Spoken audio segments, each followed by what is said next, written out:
year after year. Visit electricireland.ie/join for the kind of commitment you deserve. Estimated annual bill €1,736. Average consumption, urban 24-hour, discounted unit rate, standing charge, PSO levy and carbon tax. Residential, dual fuel, direct debit and online billing. Terms and conditions apply. See electricireland.ie/EAB. Rates at 1st of April 2019. Subject to change.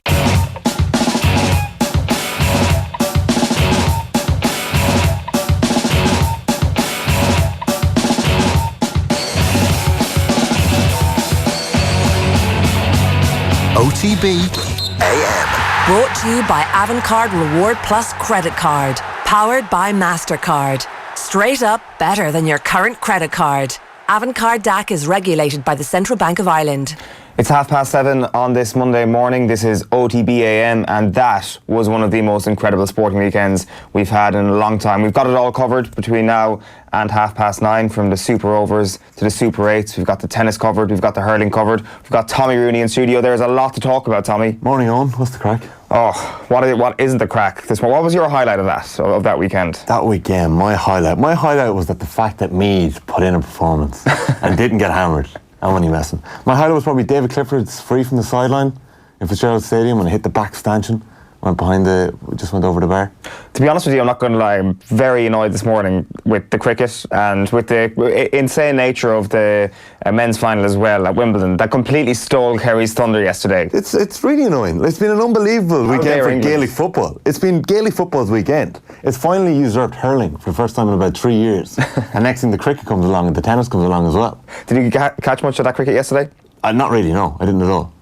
It was a very weird situation. So we were in a pub in Killarney after the Kerry game yesterday, and the tennis was on the screen, but I've never had to dual screen on two kind of left field sports after a game like that before, with the cricket on a phone and the tennis on a TV. It was one of the most kind of strange sporting experiences. People kind of hearing about what was going on in this Cricket World Cup, and that you needed to watch this. This was not just cricket enthusiasts talking about a sporting event. This was one of the greatest sporting pieces of theatre we've seen in recent times. One of the most insane finishes, one of the most incredible, improbable finishes we've seen in a sporting event, and it was absolutely outrageous. And I'm glad everybody kind of got on the bandwagon at that point yesterday, because it was obviously an unbelievable few days for the sport. But this is one of the most incredible things that's ever happened to the sport of cricket. It was on free to air, and England win it with an Irishman as captain. It's quite the story. It's bizarre. I heard the phones ringing this morning. Did you hear about that this morning? The phones are ringing at about 6:15 this morning. The news desks are getting calls. There's a fella ringing in with a New Zealand accent saying, "Your sports desks have it wrong. You're saying that New Zealand were beaten."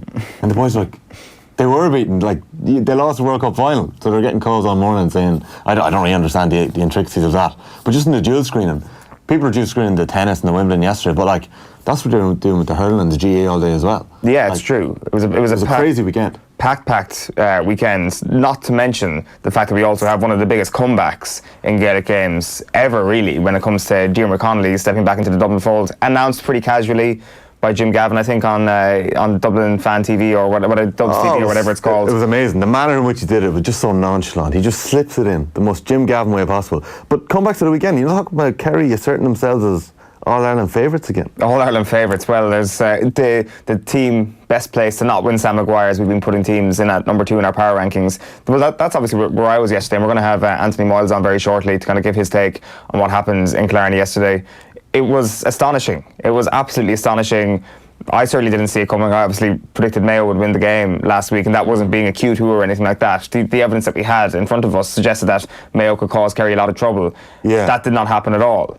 This was one of the most amazing one-half performances from a Kerry team we've seen in 10 years. I would go as far as to say it was as good a one-half performance we've seen from Kerry since the start of Leary's game in 2009. Now, in terms of a full 70 minutes performance, it maybe wasn't the best over that 10-year performance, because they did come off the boil in the second half. That happens when you've got another game 1 week away. But, like, I was kind of hesitant to use this phrase, coming of age, for this Kerry team, because really it was David Moran stepping up at 31 years of age who ran the show. That moment at the throw-in before the game, I was just roaring. I actually rewinded the start of the game twice to watch that throw-in with Aidan O'Shea, and the boys battering each other to throw-in. And then Moran just goes on to assert himself over the whole game. And it's like, we were in a WhatsApp group, and it's like, why isn't why isn't Aidan trying to break the ball here? But he was trying to. But Morgan was just holding him off and fielding the ball above him, like. Yeah. Kicked an unbelievable score. And he did set the tone, didn't he? Without question. It was hard to kind of actually fathom some of the high feeling that was going on yesterday. It was out of this world. And, like, to be fair, O'Shea went up and plucked out a couple of balls from the sky as well. It was just a brilliant display of high feeling for both sides. Like, we will get into the tactical breakdown of this, but I do think the story of yesterday is obviously, from that match, was Kerry, but a huge facet of it is Mayo, in terms of why do you continue to kick the ball out to David Moore when he's destroying you like that. Mayo's forwards, it was a completely no-show from them, and really the long hard road got into their legs eventually, and it is a huge day for the next week. They can still save their season. It's not over for them just yet, but a huge part of yesterday was Mayo just not showing up whatsoever, and there's numerous reasons for that as well. I would say there was a big part of yesterday, but it was also the complete performance from Kerry too. Like, they absolutely forced Mayo. Like, if Mayo would have got a good start like they did against Galway and they got a fluky goal, like Darren Cohen's shot being spilled by the keeper and James Carr putting it in the back of the net, if Mayo got a good start like that, but Kerry just didn't let them get a start. They didn't let them get a foothold in the game at all. And you're looking at it and you're going, why on earth is Keane O'Connor passing that ball in like that? Why are Mayo kicking the ball like they are? And it's like, Jason Foley had a phenomenal game in defence. Like, Kerry were not exposed at all by anyone running at them. And Mayo were the team that run. What was the difference? Like, what was... Well, it comes back to what Eamon Fitzmaurice has always said about this Kerry team and the weakness of teams running at them. He says that every team is weak when a team is running at you, when they have that space. So he puts it down to the fact that ball isn't being won in the middle of the park. They're not actually stopping the run at source. Now, it happened a couple of times yesterday when Donny Vaughan, for example, managed to get in a couple of times. But basically, that midfield performance from David Moran had the knock-on impact of Mayo's running game not being allowed to get going. That was the single biggest reason for that. It wasn't just the fact that they managed to get primary possession. It was also, on the other hand, stopping Mayo getting the ball in good spots and starting their running game in good positions as well. And therefore, they had to resort to a kicking game. And ultimately, that played right into Kerry's hands. I will say as well, like, I mean, it's when you come up against that full forward line that Mayo have, pace isn't exactly their strength. They're good with the ball in their hands, and Jason Foley was offered an athletic scholarship in the United States before he started with his Kerry career. If it comes to pace, he's not going to get beaten for pace, but if it comes to that Kerry defence and teams running at them, they will get caught. So it wasn't a fair representation. Like, I mean, people who have misgivings about the Kerry defence, yesterday wasn't the litmus test for that. The litmus test is what actually happens if they do lose the midfield battle again. And they also conceded 15 points yesterday. Yeah.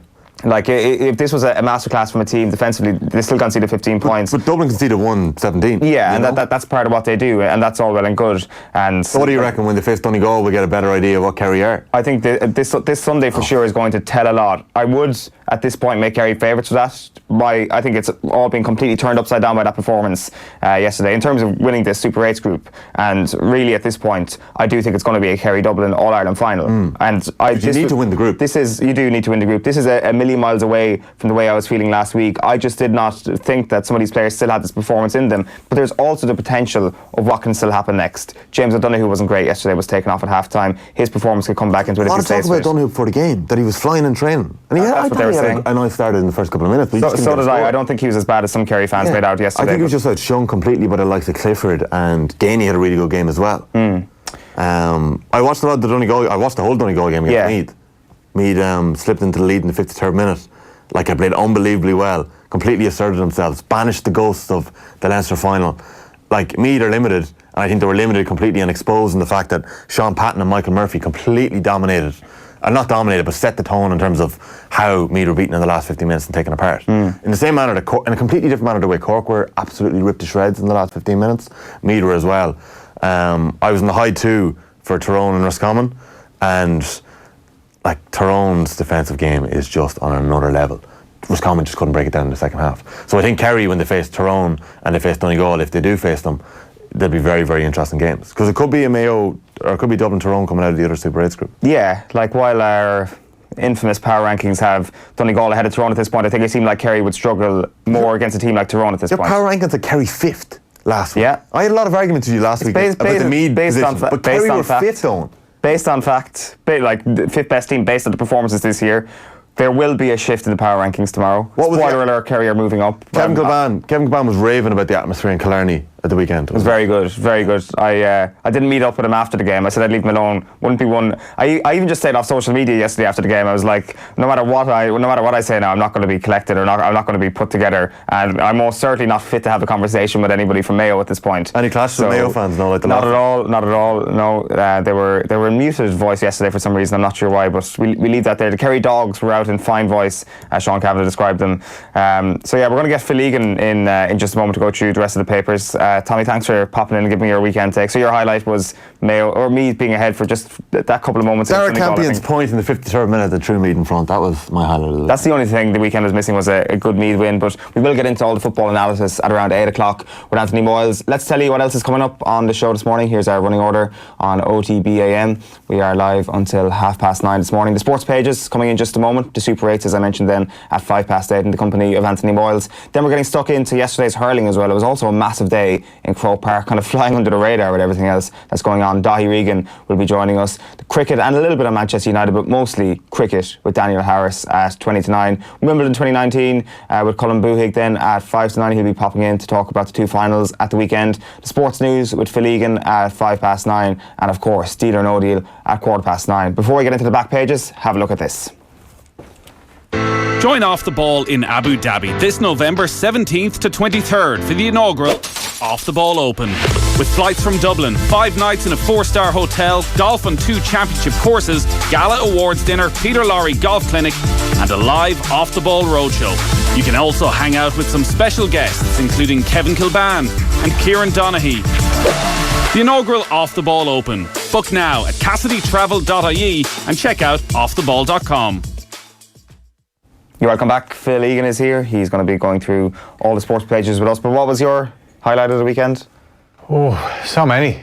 I think yesterday, just the drama of the way the tennis and the cricket, the way it all finished up. Like the tennis had just finished and then it was time for the Super over. So I've no allegiance to Federer, Djokovic, England, New Zealand, but I was a nervous wreck watching them. I just, the tension, I just couldn't deal with the two things going on at the same time and the drama around both of them. But just brilliant sport. It's absolutely amazing. Like really, like you really, you could script it. I hate that phrase. You couldn't script it. You could. Like, to be honest, if you are making a cricket movie, you are going to script exactly what happened, because if you're a scriptwriter, you're going to come up with the most dramatic outcome.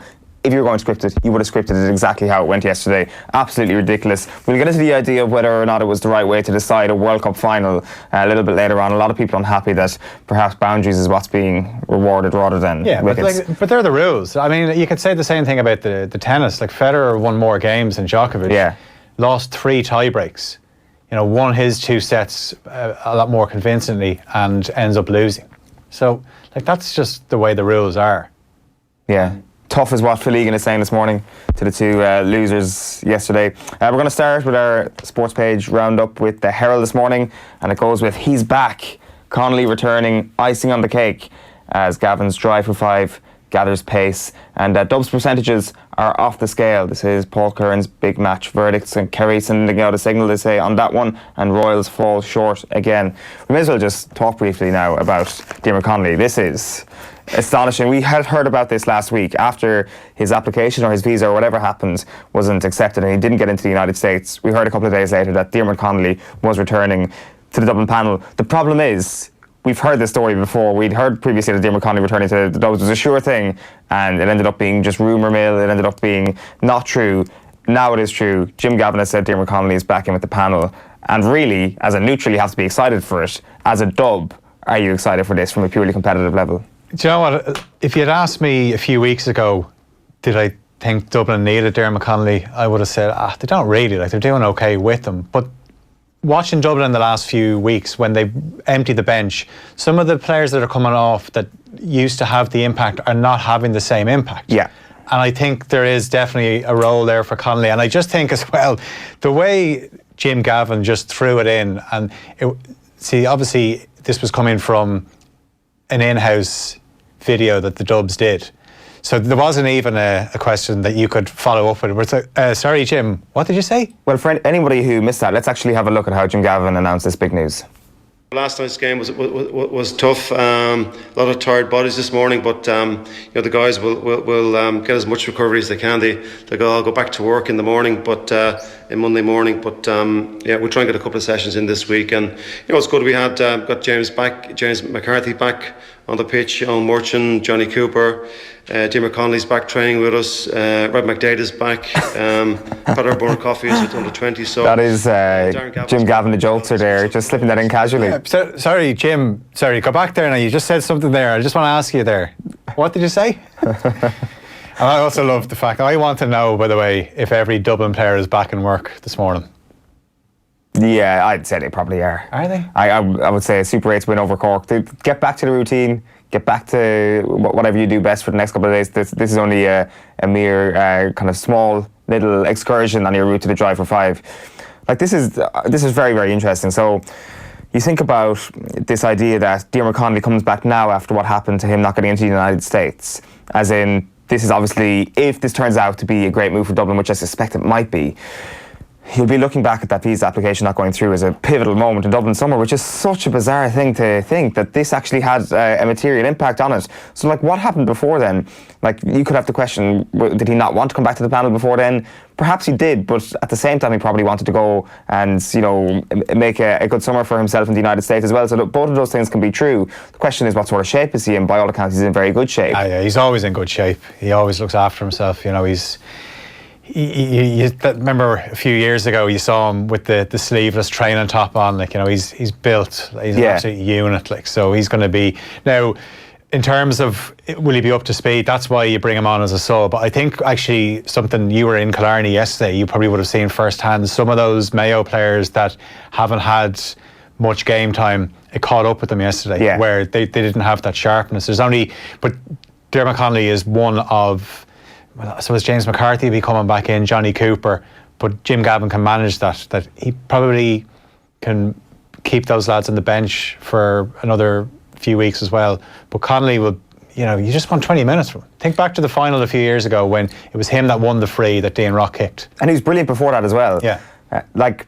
This suggests to me that Jim Gavin isn't happy with his squad. It has to be. There is no way that you make a decision mid-season unless you're unhappy with what's coming back. Now, by all accounts, Bernard Brogan has been flying in training.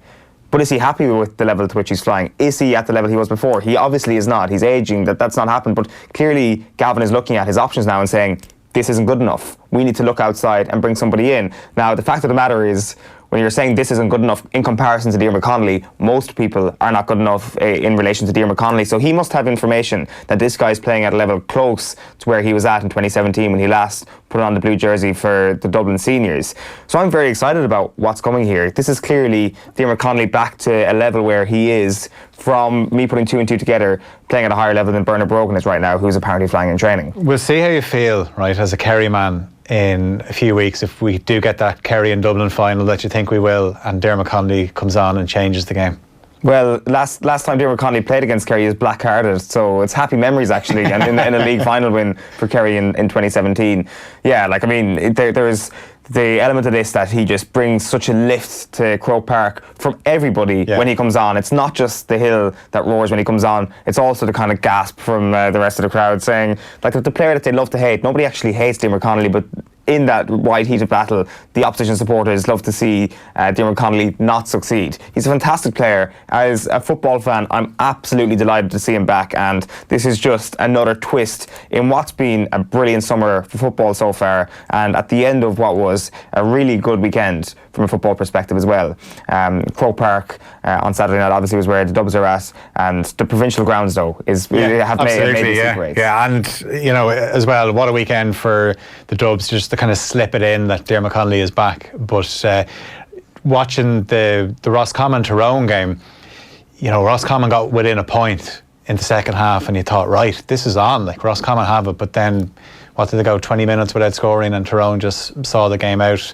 I was keeping an eye on the Donegal and Meath game yesterday. Meath went ahead in the second half, and I was thinking, holy, this could be an unbelievable shock. This wasn't meant to happen, but then Donegal just kind of show that they have a bit more depth.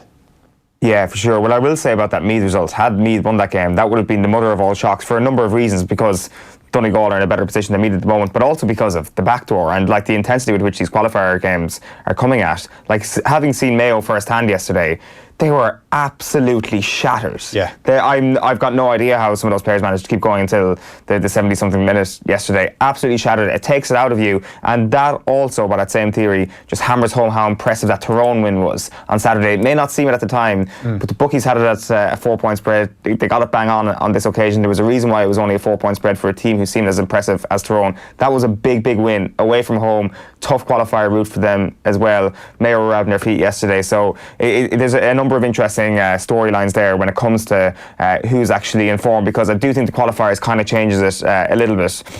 You've got a couple more of the back pages. Yeah, well, we've got the Irish Sun on the back there, just says jump start, and the great picture there of David Moore, and he just seemed to catch everything in the first half. Yeah. I lost count of the amount of times, and Kingdom raised their game in Killarney. It really was that first half performance that caught the eye from Kerry. And another thing as well, like you were there, the heat, I'd say it was an absolute scorcher. It was actually cloudy for most of the game, to be honest. Yeah. It was actually beautiful conditions for a game, but nice and humid. It wasn't the sort of scorcher that you had earlier in the day. There's they obviously have their little bit there on Dermot time to return, and that's bit on Dermot Connolly, and there's a bit there on new twist in KT saga, so that's Kieran Tierney and Arsenal. Maybe that will happen. And a picture there of Novak Djokovic kissing his Wimbledon trophy for the 5th time. 16 Grand Slams now for Djokovic. The Irish Independent this morning leads with the GAA. Kerry put the squeeze on Mayo, says the headline here. Horan's tiered outfit suffer worst championship defeat. Tired outfit.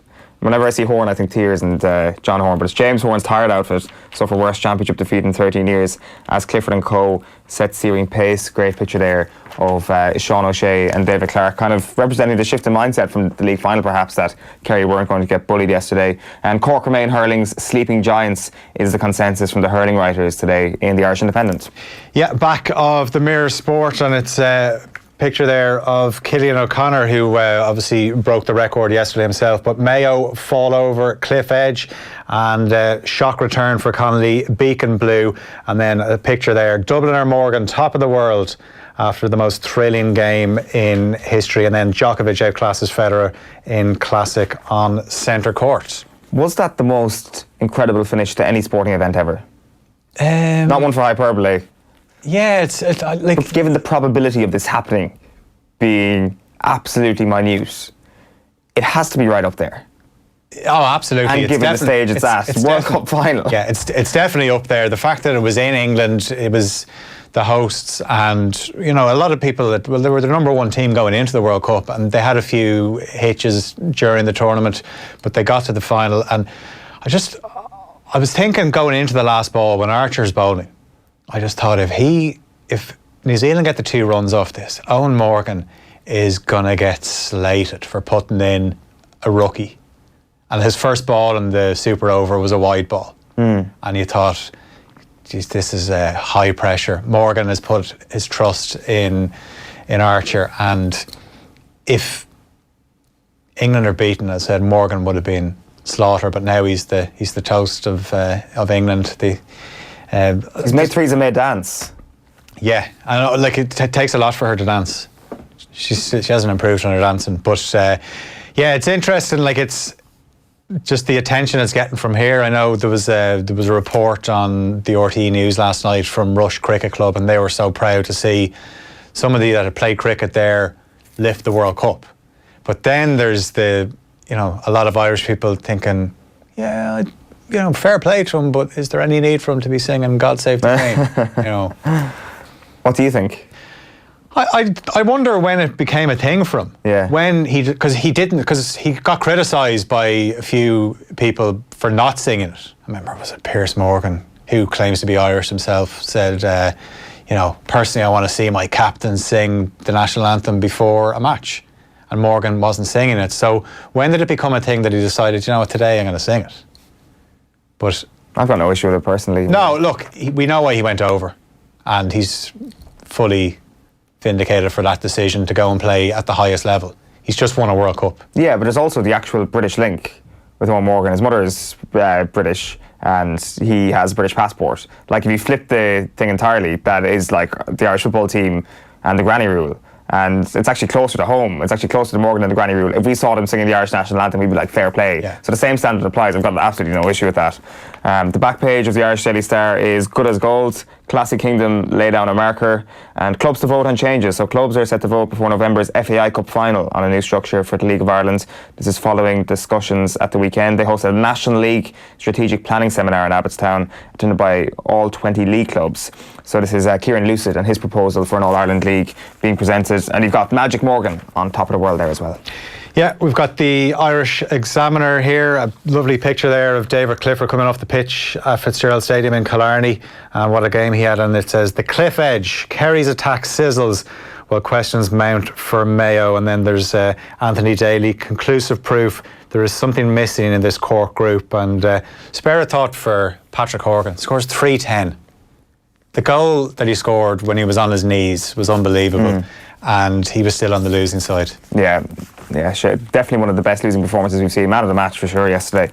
Back page of the Times is Glory Boys. England win World Cup for first time to join the football and rugby heroes of 1966 and 2003. Yeah, they've got a poll on Sky Sports, which is the best of the three.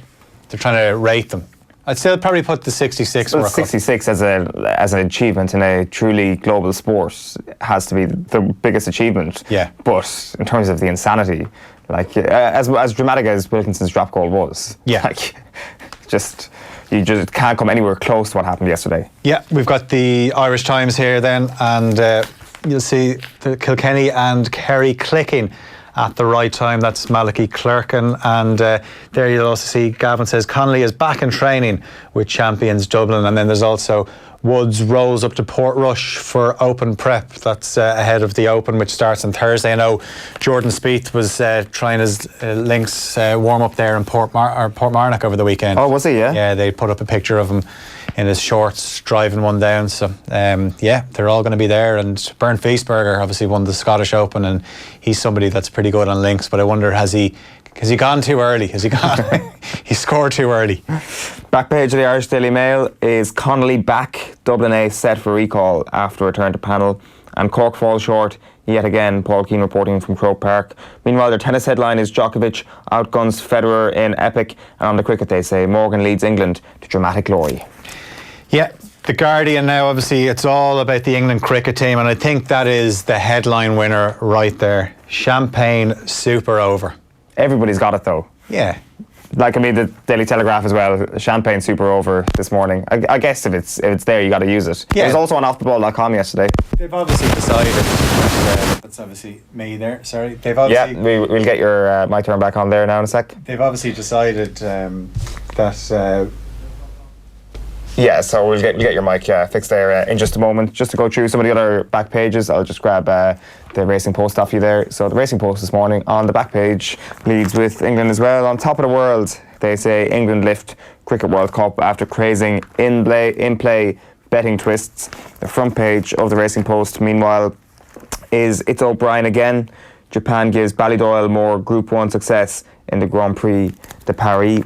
And yeah, the Guardian is the last one you had there. It was Champagne super over. Phil, thanks a million for popping in this morning and talking us through the cricket. We'll get more of your takes later on. And you're joining us for Deal or No Deal after 9 o'clock as well. It's despite everything else that happened over the course of the weekend, the most important thing that happened was transfer rumours, so we'll get to that. It is 7:58 on this Monday morning on OTB AM. Got a busy hour coming up, kicking off with Anthony Moyles. We're hearing from Mike Quirk and Peter Keane from Killarney right after these.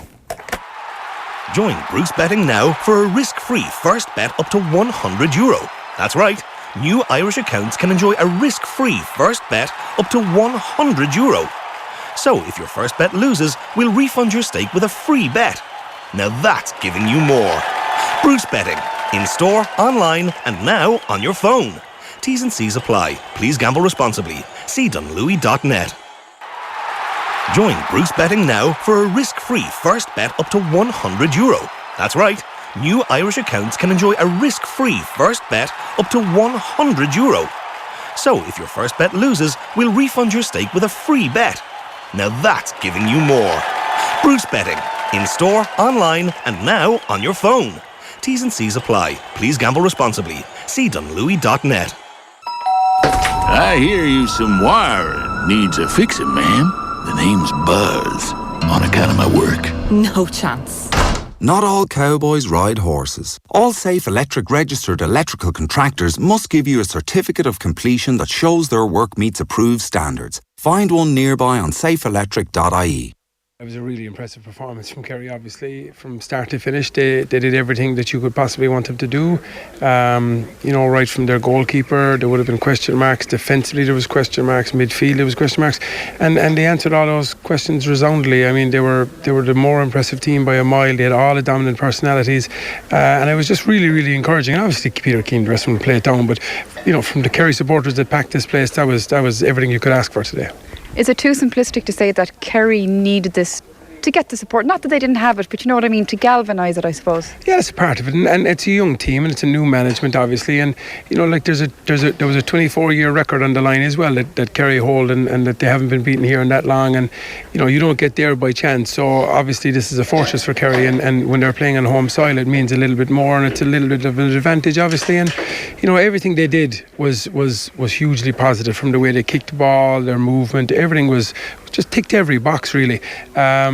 But you don't get 24 years unbeaten in a venue without having something special when you play there, and they displayed everything of that today. Peter Keane, congratulations. That was, especially the first half, a sublime performance of football that even the purists would be proud of.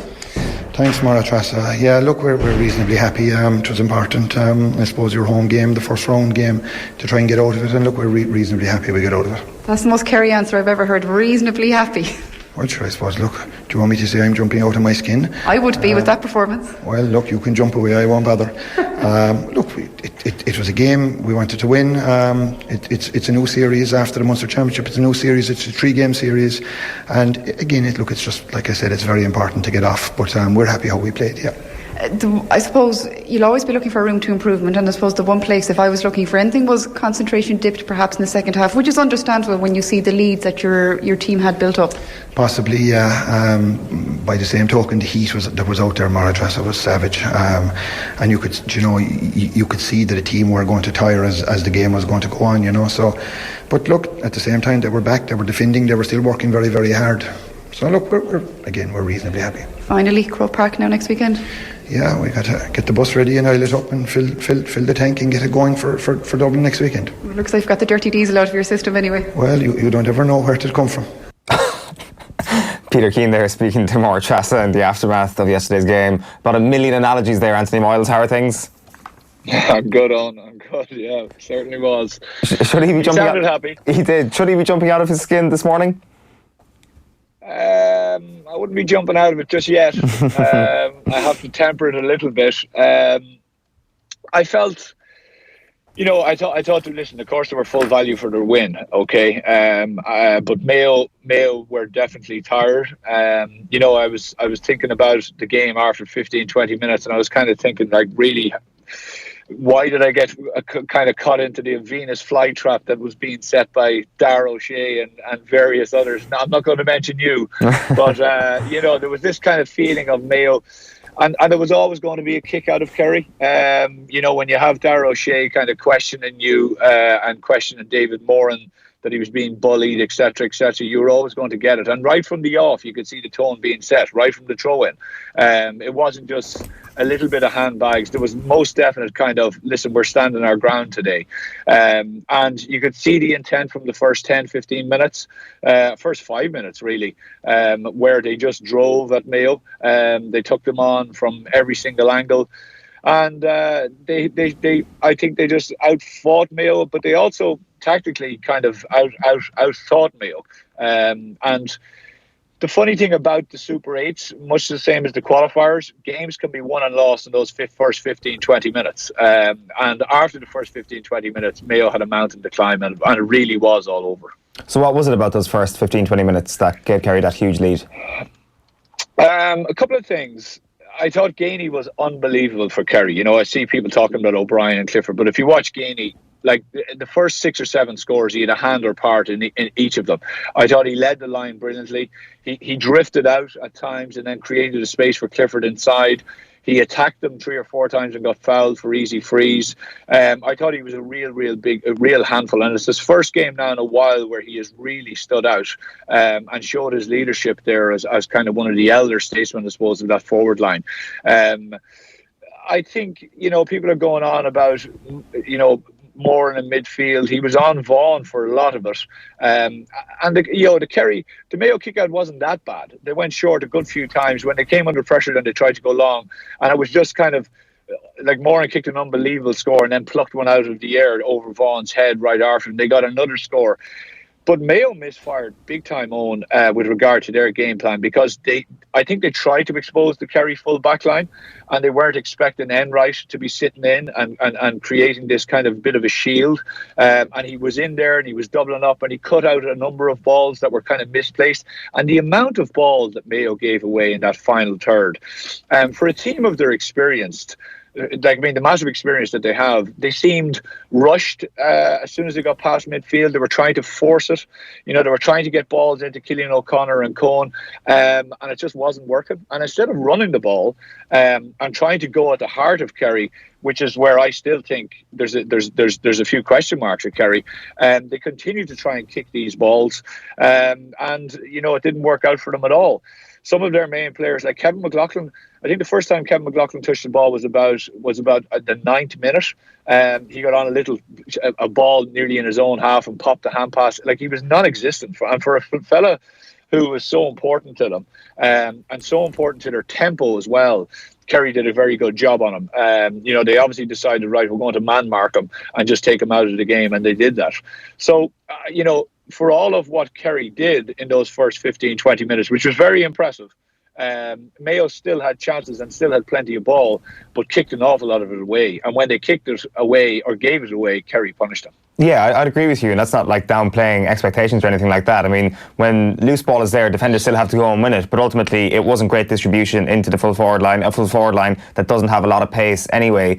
Perhaps the jury is still out. I think definitely the jury is still out on how Kerry actually defend this, not least because, as you mentioned, the running game for Mayo didn't get going at all. Like, why was that? What was the biggest reason? Was it because of that midfield platform that Kerry just didn't allow them to have? Yeah, possibly that. I also just think that, they may have thought, Eoin, coming into the game, listen, we can expose the full back line of Kerry, so let's get the ball in early and let's get it in as often as possible. Let's try and put some diagonal balls in. And they tried to do that. Now, they got some success out of it, but then, Cohn missed a really bad one with his left foot. I don't know if you remember that. He gets the ball onto his left foot and he miskicks it straight into the keeper. Cillian O'Connor missed a really bad one just after that. Cohn then comes in off his right and balloons one up into the air wide. All at vital times, all when they needed to just stay in touch. Vaughan came through then on one after Moran's one. He comes through, he has the ball in his hands, it looks like it's a goal chance, he ends up kind of spilling it. He did it again after that, but if you actually rewind and watch that, outside him, both Kevin McLaughlin and Cillian O'Connor are outside him, about 20-25 yards away from him when he gets that ball, and no one shows any real desire to kind of get towards him. No one says, okay, he might get turned here, so when he does get turned, I'm going to make a bit of a move to try and get in support of him, even if they're marked by Kerry lads. There was a lot of that. There was a lot of standing up by Mayo men, and that, I think, tiredness is a question mark. There's no doubt about it. If you look at a lot of Kerry's attacks, Clifford was kind of one-on-one with men. So all he had to do was kind of jink inside, make a bit of space for himself, and then he was clipping the ball over the bar. And I was amazed at the half-forward line of Mayo weren't kind of seeing this danger, and as soon as the ball was being broken down, they weren't just getting back to say, right, I'm getting back to Clifford, I'm going to give my cornerback a dig out here, I'm going to give Harrison a dig out, I'm going to give whoever else in there a dig out, and I'm going to try and double up on this man. So that comes from maybe a lack of desire, but also just a bit of a mental fatigue. And I definitely thought, if you watch it, there's some small little passages of play in that first 15-20 minutes, which just gives you a bit of an insight to the fact that they were probably just a bit tired. And I'm that's not an excuse, right? And that's not just a very glib thing to say, because people say, oh, they were tired. Like, you could just see that they were a little bit mentally fatigued, and that extra bit of determination and hard running, Kerry had it and they didn't have it. Well, let's hear from James Horan, because the Mayo boss was speaking to Moore Trass in the aftermath of yesterday's defeat. Horan, sometimes there's nothing you can say except what went wrong, because I suppose Mayo you were your fantastic best as usual, but a little bit down, I suppose. But Kerry were just sublime. Kerry were very good today, as you'd expect down in Killarney in a championship match. They've been preparing for that for a long time. They were very good, but on the flip side, we were way below where we can be. So it always looks like there's a big gap when that's the case. But they were full value for the win today. They kept us at arm's length. We kept plodding away, but we were half a yard off all through the game. So Kerry were deserved winners. It's funny when we were talking about how sometimes you get a run, you got momentum. We saw that with Mayo during the summer, and we were saying last night to Anthony Cunningham, the loss of games, did that make a difference? And his answer was, well, games always help. So it just goes to show, sometimes I think, do we even know what we're talking about until the game actually happens? Yeah, that's football. You're sometimes momentum is good, and then if you lose, it's because you were tired. But no, we were poor today. But we'll have a quick look at a few of the things, but we have to move on straight away. A game next weekend, so there's no point dallying over too long. How do you do that? You train during the week and away you go. We'll have a look at it, because even from the start we were just a bit off. So we'll look at it, but very quickly move on. Yeah, I'll put the same question to you, Anthony, that Moore tries to put to James there at the end. How do you do that? What do you change in the space of 1 week? Oh, probably not a whole pile on, really. You don't just rip the copybook up because of, a bad performance that, as he says rightly there, that we're just off. I think there was a lot of talk coming into this game, and there was a lot of talk about the build-up, and as I said, a lot of people got caught in it. And it is interesting, one man's kind of, there's a lot of momentum with the team, is another man's, well, actually they could be tired and they could be fatigued and they could be really down to the depths of the panel. And all of those question marks were there. They have unearthed guys, and they have guys in the panel who stepped up, to be fair, over the last while. They didn't really step up yesterday.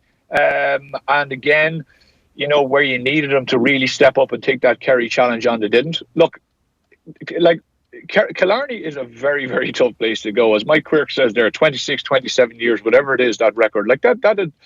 That is a massive amount of history. Kerry footballers are massively proud. They were always going to bring it physically yesterday, whether Dara asked for it or not.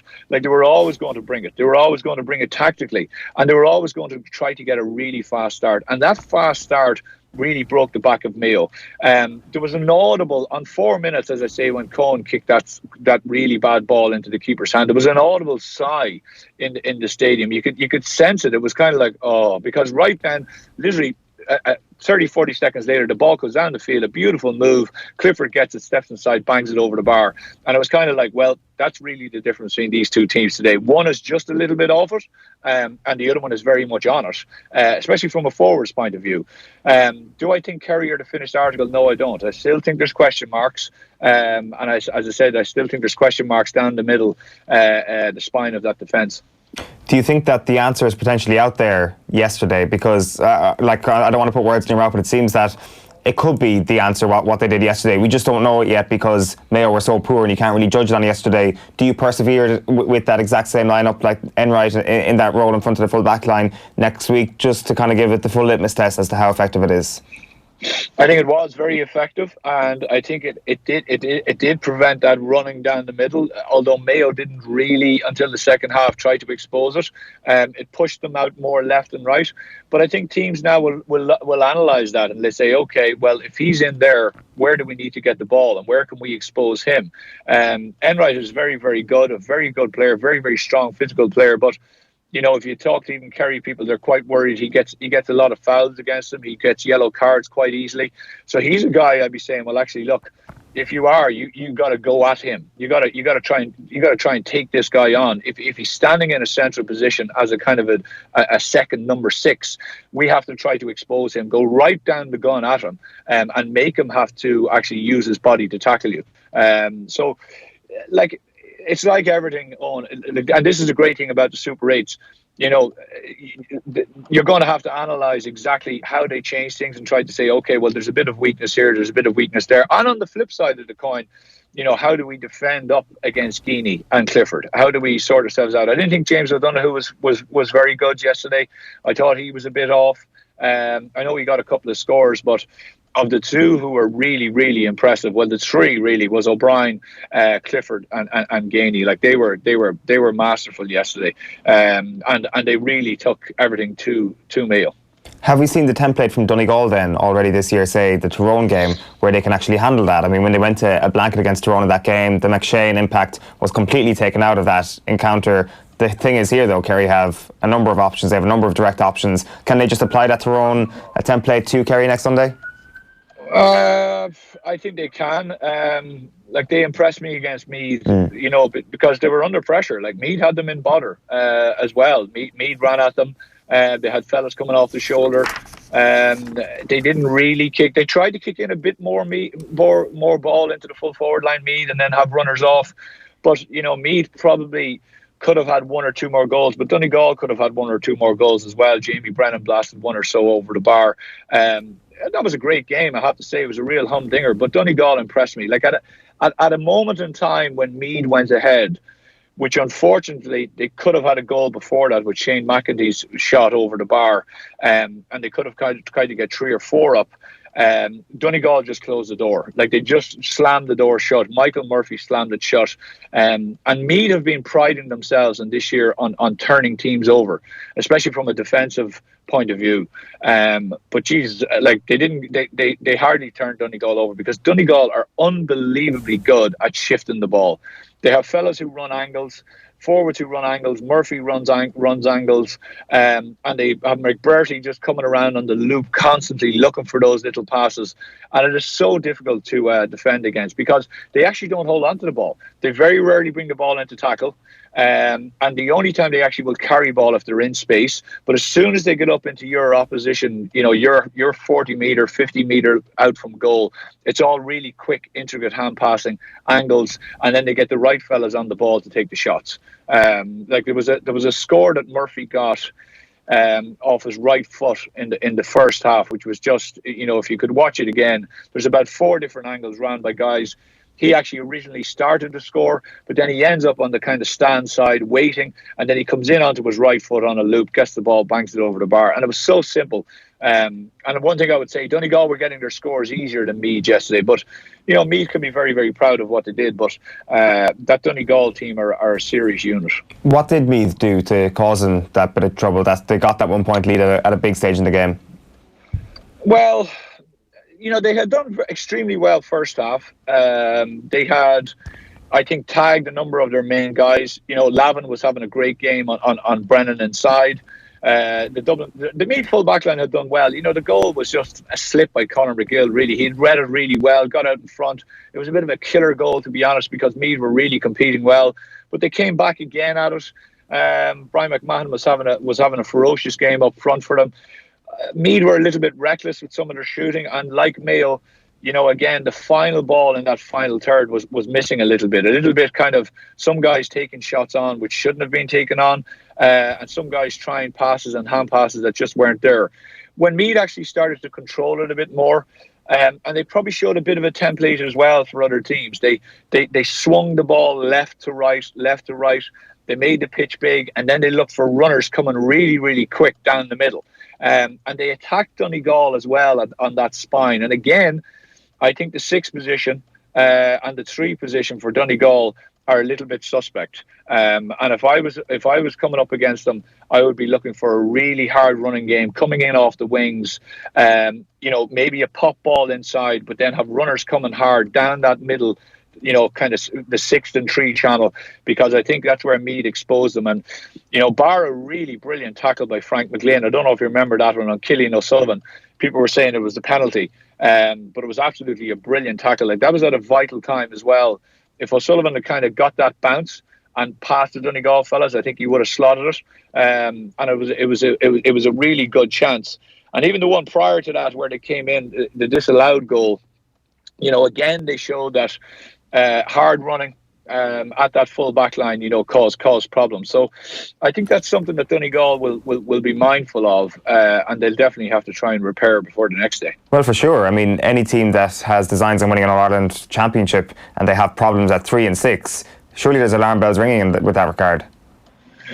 Yeah, there would be, but the alarm bells have been ringing there for a while. But what they seem to have been is that they're so adept. Like, I'll tell you what amazed me, Owen. The goalkeeper, Meath, I think Meath were really trying to press their kick out, but they hardly got a glove on them at times. Now, in the second half, Pádraig Horan won a few brilliant ones where Meath were really coming at them. But they have this unbelievable tactic, obviously, and strategy. And as soon as they concede a score, Patton has the ball down within probably 2 seconds and the ball is just gone. And I was watching it. The camera was actually brilliant yesterday on the TV because it was showing Patton kicking from behind him. And what they do is they load up the right side. All the players go over from the midfield, from the centre of the pitch to the right side. They leave a load of space on the left, and then one of Murphy or someone else just basically darts out and he just clips it out in front of him.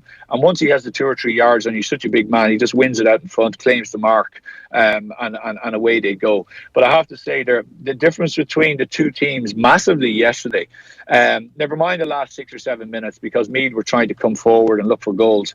The real difference was at that spell between 55 and 60 minutes, the control that Donegal put on the ball, but for the previous 55 odd minutes was the kickouts. The difference in the kickouts were quite amazing. Meath were really struggling to get theirs, and that's not the goalkeeper's fault. It's the players out the pitch, understanding the zones and where the pressure is coming from.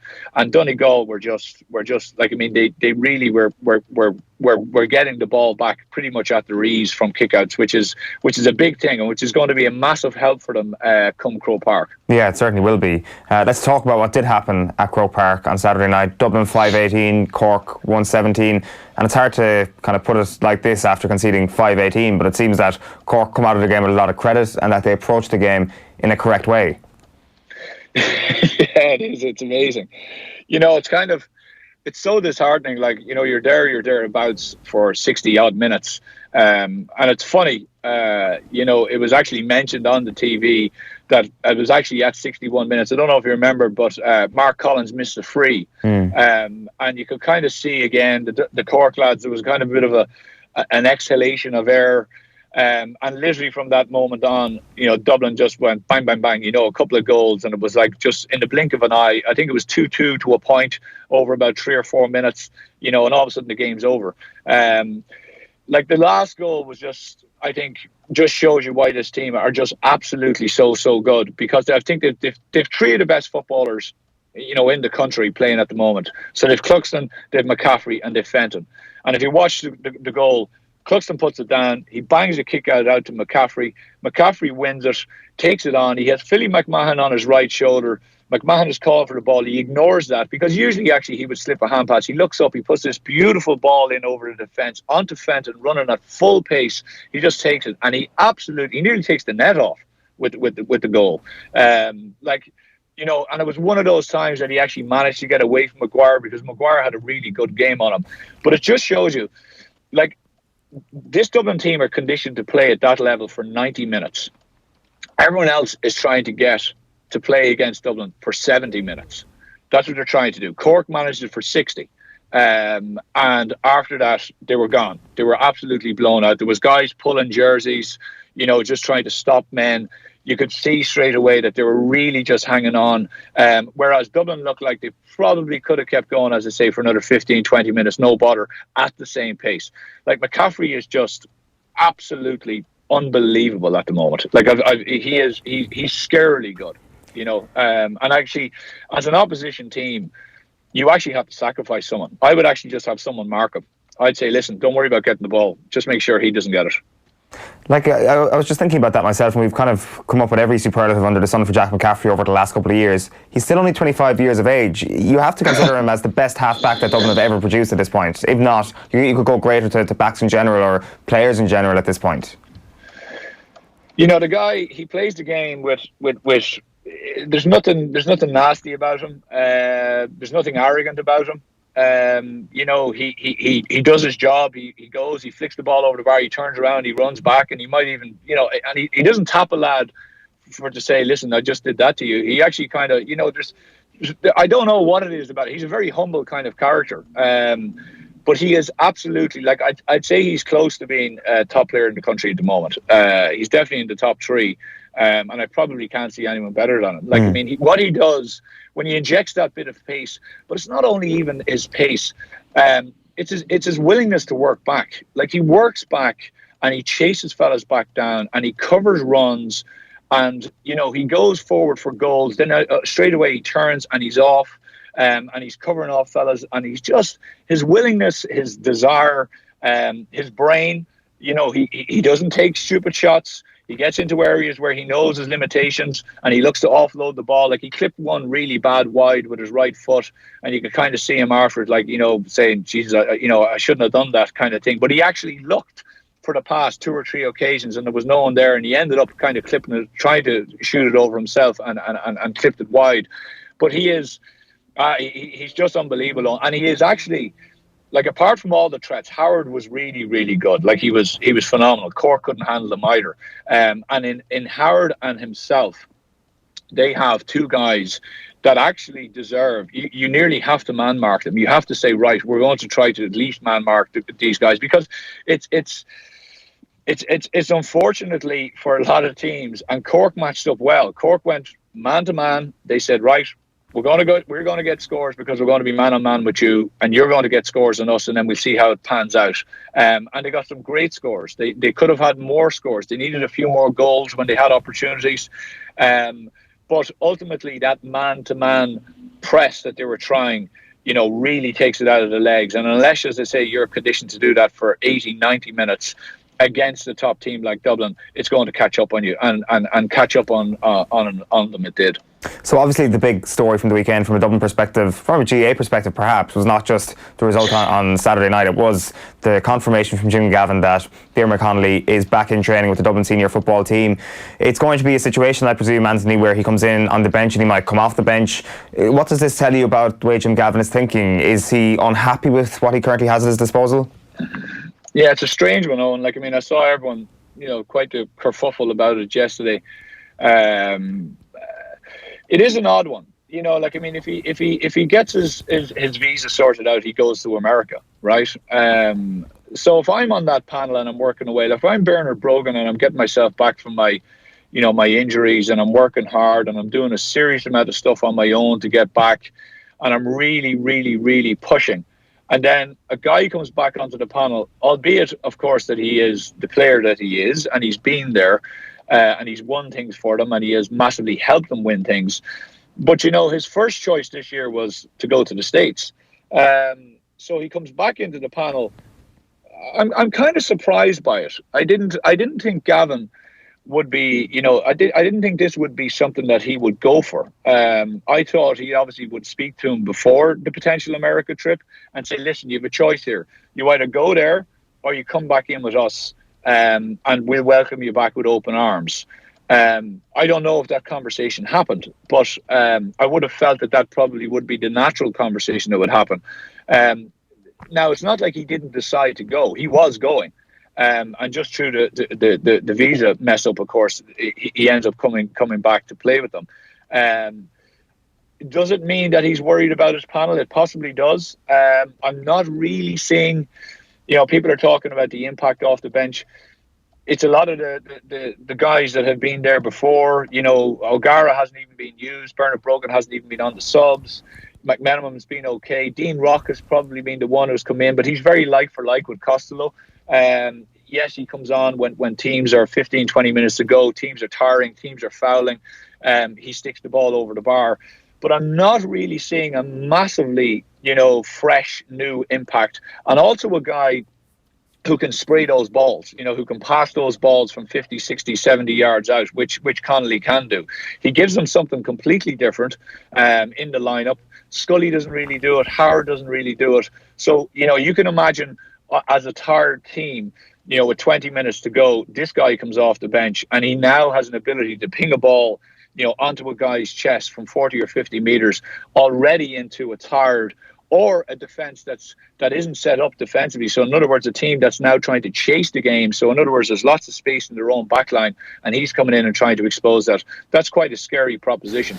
My only question mark would be over the impact it has on the panel, and the impact which I think you're alluding to, which is the message that goes out to the rest of the panel from Jim Gavin and his team. Yeah, it's an interesting one, but it's one hell of an option to have all the same if he does make that bench. Listen, Anthony, thanks a million for taking the call this morning.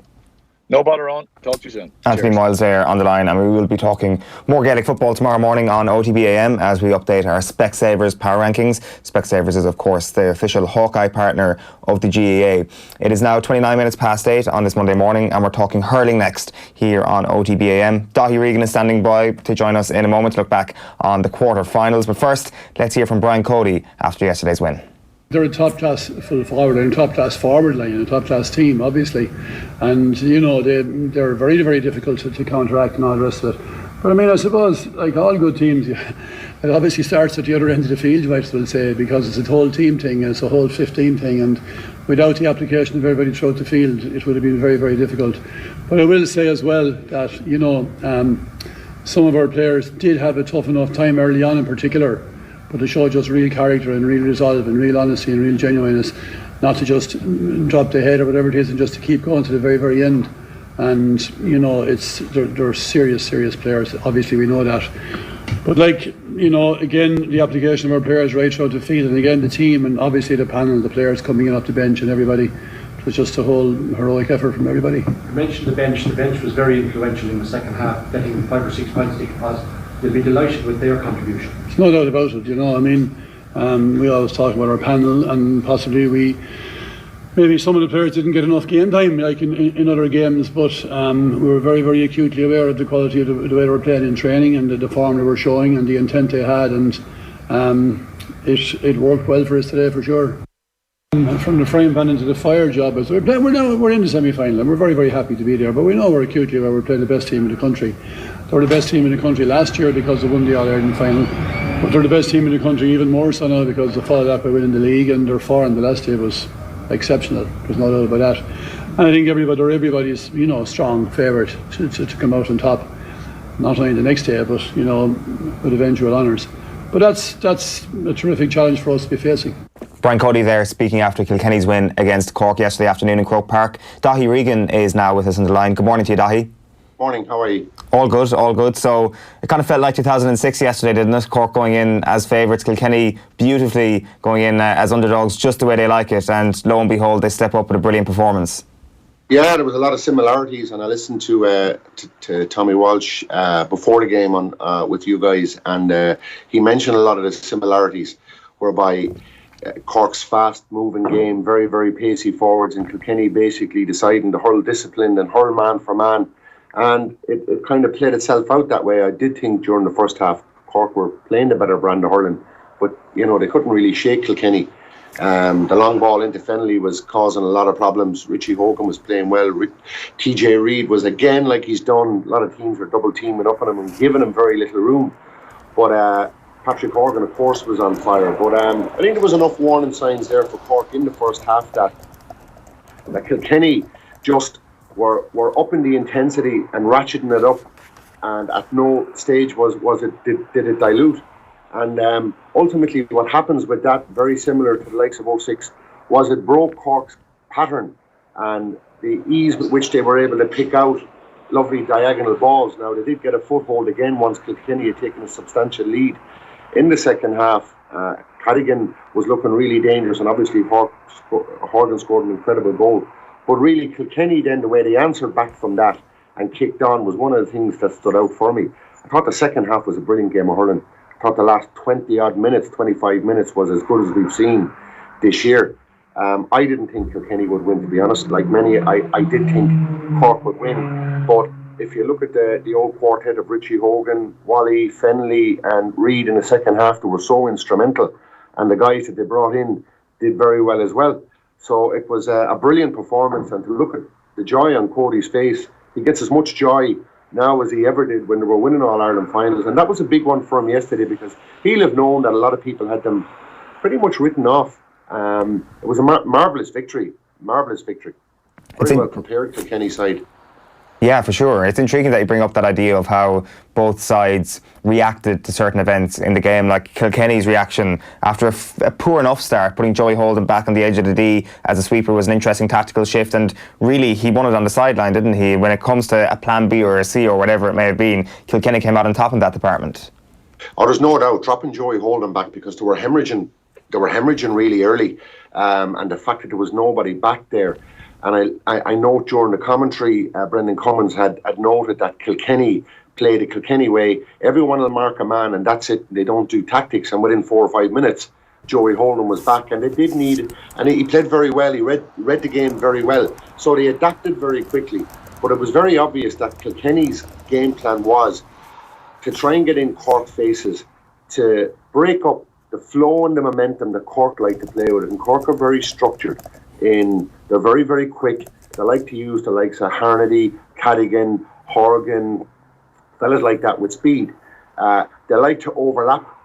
And Kilkenny just really got in their face, a la 13 years ago, and just tried to frustrate them, break the game up, make it more fractured, and take the structure away from Cork. And they were very successful in doing that. And they were more willing to play. Kilkenny played a lot of intelligent ball. I mean, the ball into Fennelly, he was really good yesterday. His touchdown, actually, for Richie Hogan's goal was just an incredible feat of skill. In many respects, as good as what Pat Horgan did the far end, because 3 of them were going up for the ball. He turned the boss of the hurl slightly because he knew Hogan was making the run in behind. It was an incredible feat of skill. Tremendous game, which held us right to the very end. Were you surprised by Richie Hogan's performance? We all know he had it in him, and this is very much kind of an ace up the sleeve sort of job, that when you have that player in your department, when you have that player who can come and put in that unbelievably high level of performance, you've always got a chance against any team in the country, and so it proved yesterday. I wasn't surprised by his performance. I mean, Richie has acknowledged himself, he's taken a couple of years out to concentrate on what's left of his career, to give to the game the best that he can, to put himself on the pitch in the best physical condition that he can, to maximise his potential as a player for him and his team. And when you're as good as Richie Hogan has been, well then nothing should surprise us about his performance level, because he's a top class player. He's got fantastic skill, he has brilliant vision, he's very, very accurate. And when he's at the optimum fitness, well then he's a serious guy to have back. And like I say, the subs did very well coming in. But it shouldn't be lost on the fact that Wally Walsh, who's had an average year to date, how good was he when he came in? So you were back to that quadrant there of those 4 guys, the really experienced fellas who stood up, Cody's lieutenants on the pitch. They all stood up and they brought the other fellas with them. And it was like looking at Kilkenny of old. I was really impressed. I didn't think that level and quality was there to sustain it, but I was very surprised but heartened, because I think Kilkenny, when they're very good, they're a joy to watching the way they play it. So I think Cody's fingerprints were all over. The ethic was there from the start. For sure, and we could hear him there in his post-match comments talking about the best team in the country, which is Limerick. This will suit them down to the ground going in as underdogs in an All-Ireland semi-final. Oh, totally. I mean, what I really like about Brian Cody is, while some of us, and many of us over the last few years, have not been writing the obituary, but certainly not putting him up with the suite of candidates like Tip, Limerick, Galway, on the basis that I suppose from an outsider's looking in, most of us tend to have felt that the breakup of the great side and the transition period it takes to get them back to where he wants to get them to probably won't entail winning an All-Ireland final. But that's us on the outside looking in. It's certainly not the way Brian Cody looks at it. He has a demand on his players, he has an expectation level, and he transfers that expectation level to the players, and he creates that mentality within the team that there's nobody better than us. And when we play to our optimum and bring in the work rate, because he's always a guy, back the years, when asked about the secret, he always said it was hard work. When they were winning all the All-Irelands, he put it down to honesty and hard work. So that criteria has never changed, and that demand has never changed with him from his group of players. And he firmly believes that if they bring that aligned with the skill level, he will respect Limerick, but he will be absolutely convinced if Kilkenny play well that they can beat them. And based on yesterday, you know, they're going to be more than competitive. I mean, when they're good, they're very good. But he's right, they are playing the best team in the country. Let's talk about Cork for a moment, because they're getting a lot of criticism this morning in the papers. Sherlock Nan in the Star, for example, calls them the epitome of flakiness, that John Moyles got a number of big calls wrong and that they have not produced it defensively at any point in the last decade. And if they don't win the All-Ireland next year, Daithi, it'll be their longest ever drought without winning Liam McCarthy. Yeah, I wouldn't go as far as I'll call it flakiness. They've lost 3 out of 5. I think Cork's game yesterday, defensively, I don't think they are a hard side. I don't think they're ruthless defensively. I think they're ball players who like to come forward, and they're critical to what and the way that Cork play, in that every delivery from a Cork player is expected to have kind of a kill ball. Even the cornerbacks coming out yesterday, they were given really good ball. Now, nobody could accuse Owen Cadogan of being a flaky, weak type of mentally player. He's teak tough. He was man of the match against Limerick. He's a superb operator. I just think if we forensically go into Cork too much and try and dissect them and pull them apart, I think that would be doing Kilkenny a bit of a disservice. Kilkenny were superb yesterday. Cork played very well for long periods of the game. You see, the difficulty we have is when you lose a game like that and you factor in that they've gone a number of years without winning something, it's easy to turn the knives in Cork. I look at it more a case that they were beaten in a shootout yesterday in a really top quality game. Now, a lot of these people that are writing them off were the same people that were tipping them as real contenders for the All-Ireland final this year. And Limerick may very well beat, or Kilkenny may beat Limerick and end up in an All-Ireland final. So you can only judge, really, at the end of the year, when you look at your winners, then you can kind of dissect it more. On the day, Cork played very well at times. Now, defensively, okay, I don't think they're teak tough, and I don't think they have the art of really good defending. I think on the ball, they're all brilliant players, but I don't think they're ruthless enough defensively. But I do think they're a good side. But again, when they got it indirect to Horgan, he caused damage. Cadogan got some great points when they played the corners. Kilkenny played a more direct brand of hurling than Cork did yesterday. And to me, that saw them in the end. They brought Walter, Walsh on, etc. Cork at times can be very clinical when it's going well for them. But they can overdo this passing game. And the only way you break a passing game is you bring to the battle what Kilkenny brought yesterday, in that no Cork player on the ball, as best as possible. Kilkenny tried to close them down. Their game held up somewhat, but it broke down enough for Kilkenny to mine enough scores. I wouldn't be massively critical of Cork. I still think they're a fine side. I don't know what John Moyles will do, but I think he's been good with Cork. Obviously, it's a disappointment. The ambition was to win an All-Ireland final. But I would be reluctant to be massively critical. They were beaten in a wonderful game that for long periods could have gone anyway. There's a bit of criticism coming in this morning as well for Tipperary after their performance despite winning against Laois yesterday. Anthony Daly in the Examiner says there was an air of cockiness around Tipperary's approach. Is that something you go along with, Daithi? No, not at all. Not at all. I thought Tipperary were clinical yesterday. I thought Tipperary played well. I thought their hurling was on the money in many respects, but you've got to remember again what Laois brought to it. It was quite a unique atmosphere there yesterday.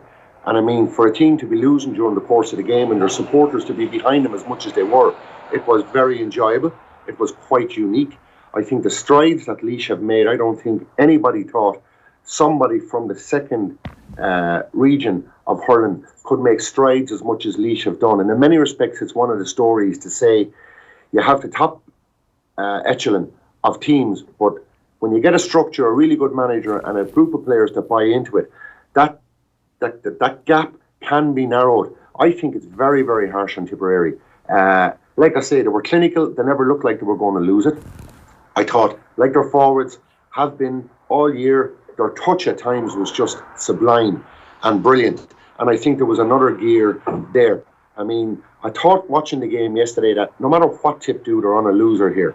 Because the expectation was, and the spread was 15 or 16 points. I never thought that was achievable because it was a great workout for Tipperary, because Laois brought everything, and they brought a dog fight to a dog fight. And I thought it was a really good warm-up for Tipperary, who never looked like losing, and I certainly don't go along that there was an arrogance to them yesterday. I thought they were clinical. and I think the semi-final against Wexford is going to be an absolutely fantastic battle. But that performance yesterday will be ratcheted up notches by Tipperary. There'll be absolutely no complacency on there. So I do think Dalo's a bit hard on him, yeah. Just in terms then of Laois, just as a final point then, Daithi, in terms of, this is obviously kick-started the conversation or kind of accelerated the conversation about the championship structure and how the Leinster Championship should look. In your view, what is the ideal Leinster Championship now? Well, I mean, there's an argument to say you have 6 and then, does it go to 8? One of the reasons they're talking about 6 in it, principally, is because everybody suspected that once Laois came up, they're going to automatically go down. And people suggested it wasn't fair on them. Well, would people be as quick to suggest that now? I don't know how much you can keep tinkering with the championship. I know Eddie Brennan isn't going to be looking at the Leinster Championship next year thinking, we're automatically back down and the hard work will be done. I think he's a very ambitious young man. He's a very ambitious manager. And more critically, it seems he's got an ambitious bunch of players. Now, the key for Laois is, how many more players can he bring back into the fold?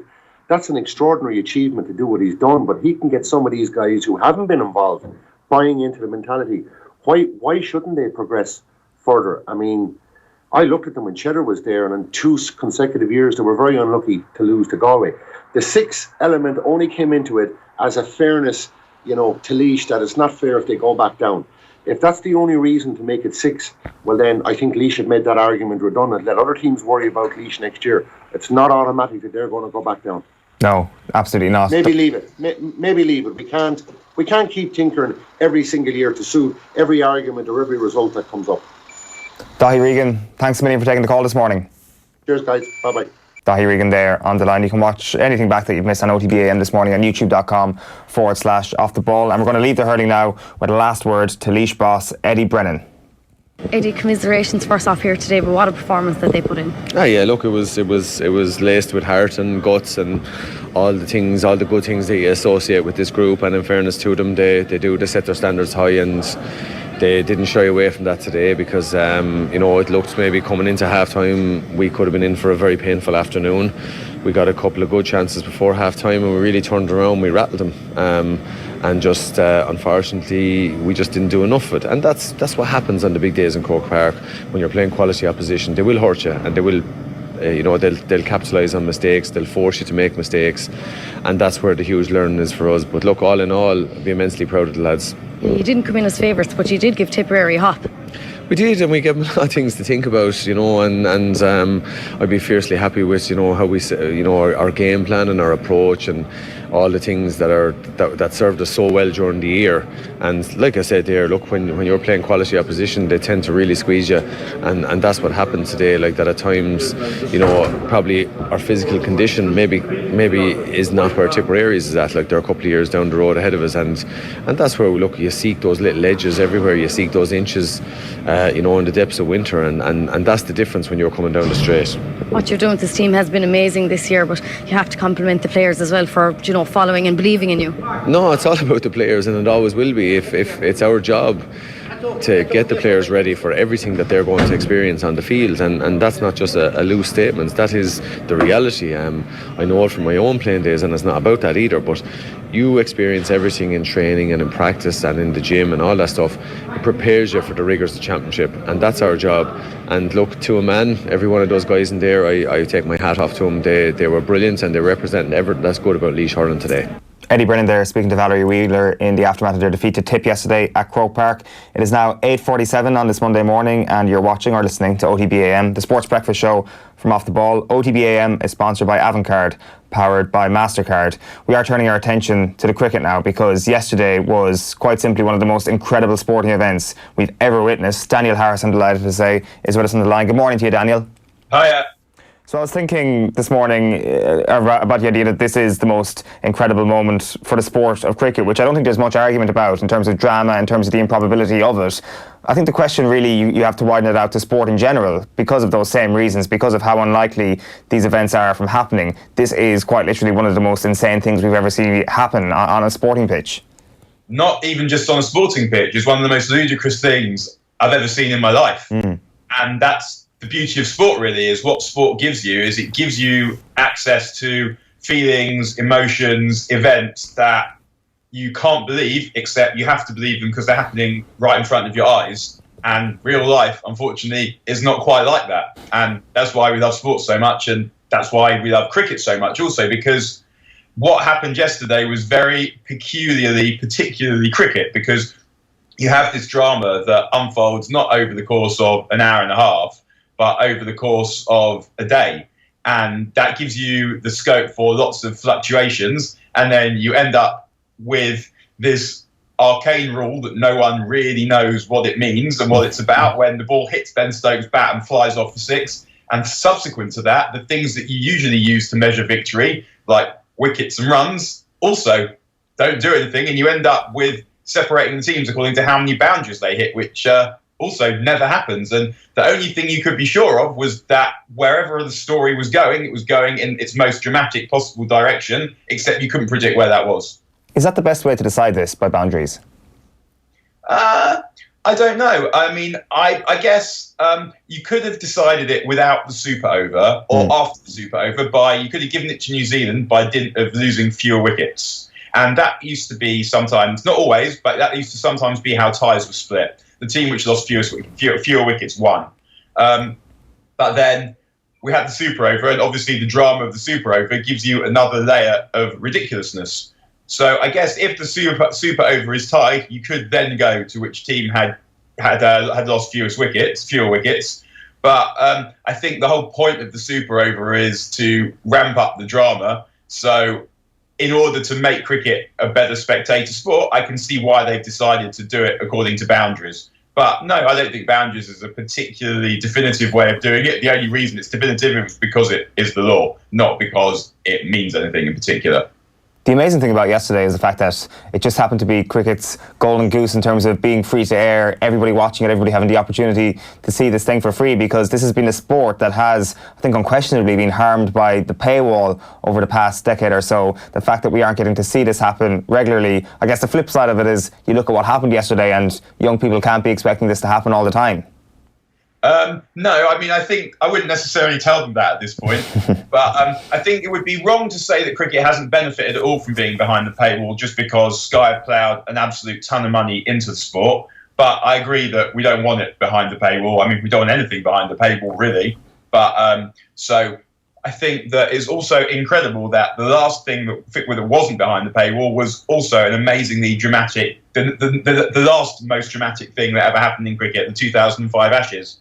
And it is a beautiful thing for everyone in the country to be able to watch this moment and to share in this moment. And the question now is, what does cricket do to build from here? And they've got the 100 coming up, which I think most fans of cricket are not keen on, but it's going to be on BBC. And if it can grow the game, then that is obviously only a good thing.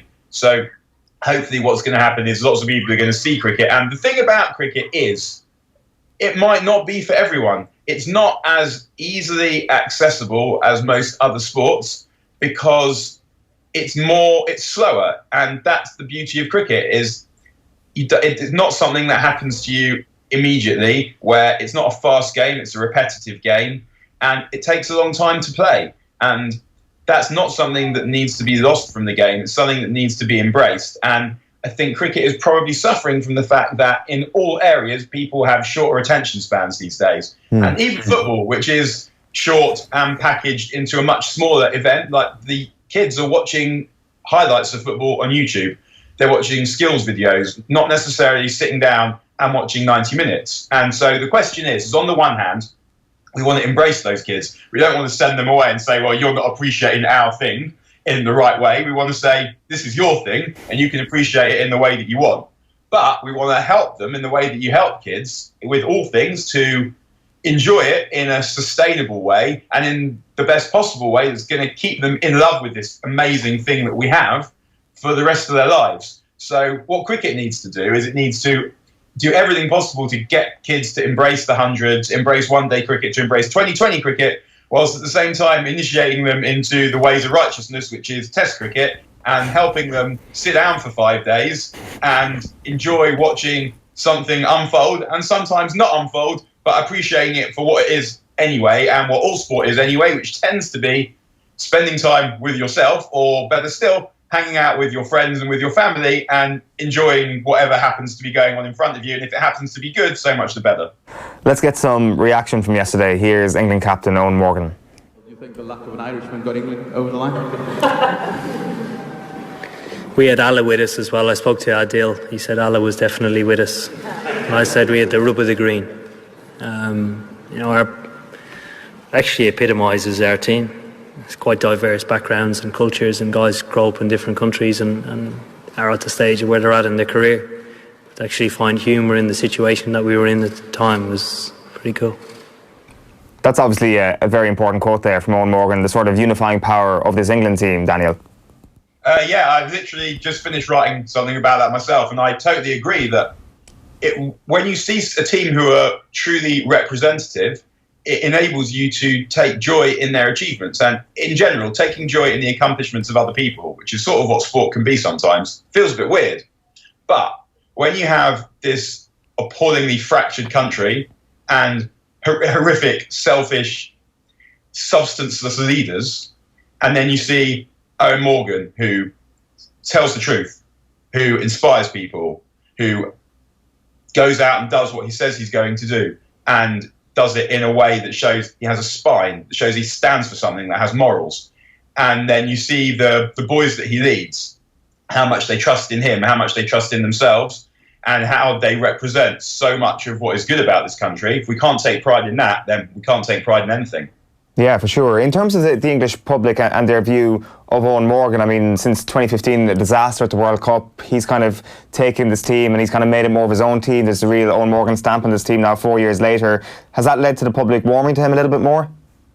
I wasn't really aware that people hadn't warmed to Eoin Morgan, because I guess the people that I speak to see Eoin Morgan as an amazingly driven and really talented sportsman who has created a culture and a feeling and a way of playing that is great to watch, that it's entertaining, it's innovative, and it's fun. And although he himself seems like quite a serious bloke, the way that his team play is they compete seriously, but they're enjoying themselves. And that is quite enveloping and compelling. And a lot of that is to do with him. So I guess anyone that hadn't already warmed to Eoin Morgan is probably not someone I'd particularly be asked to speak to. So I haven't really encountered that. Let's just finish up with a bit into football, Daniel. Manchester United set to complete the signing of Harry Maguire in the next couple of days. Like, looking at this, accepting that the price tag is a little bit expensive, not that outrageous given current market values and all that, how bad a transfer market has this, or how bad a summer has this really been for Manchester United? Because in terms of the in-column, they're not that bad players. They've kept all their players. Like, if they manage to sort out a couple of the situations when it comes to Pogba, if he becomes a happy player at Manchester United all of a sudden and stays for even just one more season, has this actually been a bad couple of weeks for United? No, not really. Like, I don't think Pogba will stay, and I wouldn't want Pogba to stay on the basis that if he doesn't want to stay, it's pointless. Because, number one, I don't think you'll get the best of Pogba, and it will just be a problem all the time. And it'll be a problem when he goes on international duty, and you don't want that in the squad. But also, more than that, it's more that you're trying to build a team that will be good, let's say, in a year or in 2 years. And if you've got a player who's not going to be part of that, then it's pointless making them a central part of that for them to leave in a year's time. It would just make more sense to get it done now. And as for Maguire, I think that on the one hand, Maguire is better than what United have and would hopefully supply some leadership. I think I said on here last week or the week before that I would not be at all surprised if United were to sign Maguire, he would immediately be made captain, because I think United feel that they're signing personality with Maguire as well as ability. On the other hand, I don't think that he's the best player for that position that United could possibly sign. And depending on how much money they have available, I wouldn't be spending that percentage of it on any centre-back, never mind that centre-back that I wasn't certain was the best possible one who was available. But, as you say, I think Wan-Bissaka would be a really good signing. I think there's a good hope that Daniel James would be a really good signing, and also he was cheap. But if they don't sort out the midfield between now and the beginning of the season, they're going to end up in a probably fairly similar position to before. They'll be hopefully a bit better, but they won't be a lot better, because the main problem with that team is not the defending, although the defending is a problem. It's the inability to control games because the midfield isn't up to it. And if they were controlling games properly, then the defenders would actually have a lot less to do because the opposition would have a lot less of the ball. So I guess there are two sides to Maguire, but if you want to look on the bright side, he'll be an improvement because he's better than what's there at the moment. Daniel Harris, thanks a million for taking the call. No worries, see you again. Daniel Harris there on the line, chatting cricket, chatting football. Were you watching the cricket yesterday, Colm?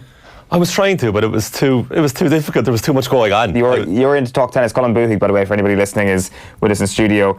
The poor tennis and the poor GAA getting taken over by the story of the weekend, the cricket. I mean, it was one of the last things on the RT News, the sports section last night, and then it was they had an actual bulletin on it as well with the cricket. But like, I was just so taken by the tennis, and then flicking over to the football, flipping over to the hurling. It was just non-stop yesterday. It was one of the most remarkable days of sport in a long, long time. Yeah, it certainly was. Let's start with Federer Djokovic then. Yesterday, the longest final in the history of the tournament. Federer's 2 match points. I mean, that would have been the moment where he gets to 21 slams. It's a 2-slam swing, essentially, what happens after not taking those match points. It's 4 hours, 57 minutes, longest Wimbledon final ever. But for Federer, that's 3 times he's been beaten by Djokovic in the Wimbledon final. 5 titles now for Djokovic.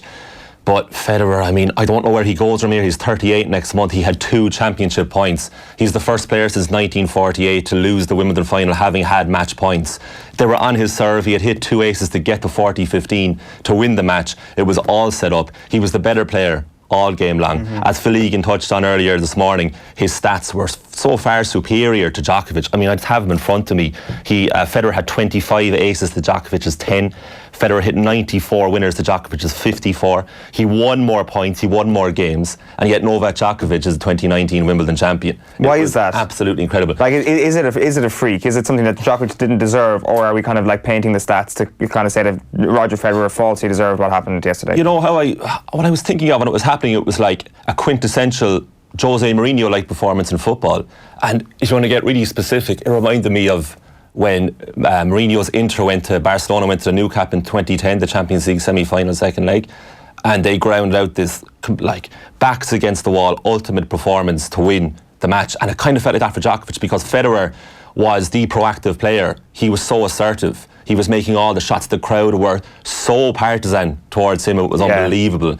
And yet Djokovic just stayed in there. I mean, the 3 of the 5 sets that he won were tie breaks. They were shootouts. And the 2 sets that Federer won was 6-1, 6-4. In the second set, Federer broke Djokovic twice early on. Won 100% of his first serve points that went in. I mean, statistically, Federer was just playing so much better, played all the beautiful tennis, but Djokovic just hung in there. And at 40-30 down and the second championship point, Djokovic had this amazing passing shot when Federer was approaching the net. I mean, that takes so much bravery and you know, the fans might not take the Djokovic as much as he wants them to, but no one can deny he's unbelievable. He's now 16 Grand Slams, that's 4 behind Federer, 2 behind Nadal. He's the youngest of the 3 at 32. You do back him to go on and do it. I think so. Like, you look at the adaptations he's made as well in terms of his coaching team over the last couple of years. Ivanisevic is in with him. Yeah, Ivanisevic, 2001 Wimbledon winner, yeah. This is the sort of fella who clearly has his eyes set on the greater goal here, which is becoming the greatest tennis player of all time. And to do that, you need to constantly adapt and find new things. And Djokovic is clearly doing that. Yesterday may have been had its fair share of luck because, let's face it, if you're up against 2 championship points, you have to have a bit of luck to escape that to a certain point. But clearly, he's doing everything in his power to make sure that he is on top of his game all the time. Yeah, well, there's luck, but I mean, nobody else could do this, I don't think. And Djokovic was in a really bad way. He lost the French Open semi-final to Dominic Thiem, and that really set him back. He like, that really hurt him. So he came into this match so driven. Really, Roberto Bautista Agut caused him a bit of problems in the semi-final before he went off in a stag. But other than that, Djokovic pretty much breezed through this. But yesterday, he said himself it was an incredibly tough game. But Federer, after the match, we just have a listen to this. Federer was asked in the post-match press conference, would he have rather have lost in straight sets and being an easy defeat? And here's what he said. It's hard to tell. I don't know if losing 2-2 feels better than this one. At the end, it actually doesn't matter, you know, to some extent, you know. You might feel more disappointed, sad, over angry. I don't know what I feel right now. You know, I just feel like it's such an incredible opportunity missed. I can't believe it, you know, but it is what it is, you know. It's the incredible opportunity missed, and he seems so hurt. I mean, he said all the right things, and that was the thing that stood out the most. But you feel for Federer, like, as I say, 38 next month. I don't know how long more he has left in him to really add another Grand Slam, to add another Wimbledon title. The last time he won it was 2017, but Federer has only won Wimbledon twice this decade, 2012 and 2017, after his dominance of the 2000s. Djokovic has now won it back-to-back, like he did in 2014 and 15, when he beat Federer twice. For Djokovic himself, in the post-match press conference, which we'll listen to here, he was asked about where does that match rank in his total career, and here's what he said. Well, it was a huge relief in the end, honestly. This kind of matches, you work for, you live for. They give sense and they give value to every minute you spend on the court, training and working to get yourself in this position and play the match with one of your greatest rivals of all time. That was one thing that I promised myself coming onto the court today, that I need to stay calm and composed, because I knew that the atmosphere will be as it was, and obviously Roger is playing well, and I kind of predicted the scenarios in my head already, visualized what's going to happen, but it was probably the most demanding, mentally most demanding match I was ever part of. I had most physically demanding match against Nadal in finals of Australia. That went almost 6 hours, but mentally this was different level. Two emotionally drained voices there, as you can clearly hear. I just want to kind of go back on Federer again, because I don't recall Federer ever sounding that disappointed in the aftermath of a defeat. But all the great Nadal defeats, there was kind of a sense of that was amazing. Yeah. Is it because of the manner, or is it because of the fact that you mentioned he's 38 soon, that this kind of felt like a last chance, or one of the last chances to get to 21? Well, I can't believe he didn't win, so I can only imagine what he thinks. I mean, I was just like, looking back at the match there, he had a really great chance to win the set in the third set too, which would have put him 2-1 up, and he missed that opportunity. He missed a break point opportunity. I think he knows it's not like 2008 when he lost to Nadal. I mean, that match is considered one of the greatest, by many the greatest tennis match of all time, and he very much played his part in that. It was a 50-50 share, which Nadal just edged, but they both came out as winners, let's say. But for this, you can't escape the fact that Federer threw this away, like this was his. And how often do you say that about Roger Federer? Yeah. I mean, what you associate with Federer is such calmness and laser focus and tunnel vision like nobody else, and yet Djokovic outlasted him. I mean, I just can't believe he didn't win it at those 2 championship points. Having said that, I thought the match was always veering towards Djokovic, even though statistically Federer's far superior. I thought that Djokovic just had so much self-belief. He actually said in the press conference as well that when he heard the crowd chanting Federer, what he was pretending was they were chanting for Djokovic. That he's that mental strength that keeps him going. It's unbelievable. And I mean, we were talking last week about Nick Kyrgios saying this guy is obsessed with wanting to be liked. You saw him in the press conference yesterday, and he was like, even if I'm not light, I pretend I'm light because it helps me to win. And ultimately, it helped him win yesterday. I just thought, it was incredible statistically how Federer didn't win this match. Like, Djokovic's first break point in the whole entire match came 2 hours and 45 minutes into it. That's how imperious Federer was. And yet Djokovic just won the match. Yeah, it's insane. Oh, it's unbelievable. The idea now of Djokovic chasing down Federer's title, I don't want to overplay the impact of yesterday, but yesterday feels seismic in terms of Federer's title as the leading Grand Slam winner, and that 20 just feels a little bit more precarious because A, it's a 2 slam swing, as I've already mentioned, but B, the fact that disappointment from Federer suggests that this is a guy who doesn't have long left. His power of actually stopping Djokovic and adding to his own haul is very finite at this point. So he's now counting on Andy Murray coming back to full fitness, may not ever happen. Rafael Nadal coming back to being a better player outside of the French Open than Novak Djokovic on a regular basis. I think we can agree that's not going to happen at any point. So Djokovic could ultimately cruise on in here with a weak men's division outside of the big four at this point, and he's looking at that 20 as a real target in his career now. Yeah, I mean, there's talent coming through in Zverev, Tsitsipas, Auger Aliassime, but there's nowhere near that level yet. I'm just thinking that's way ahead in the future.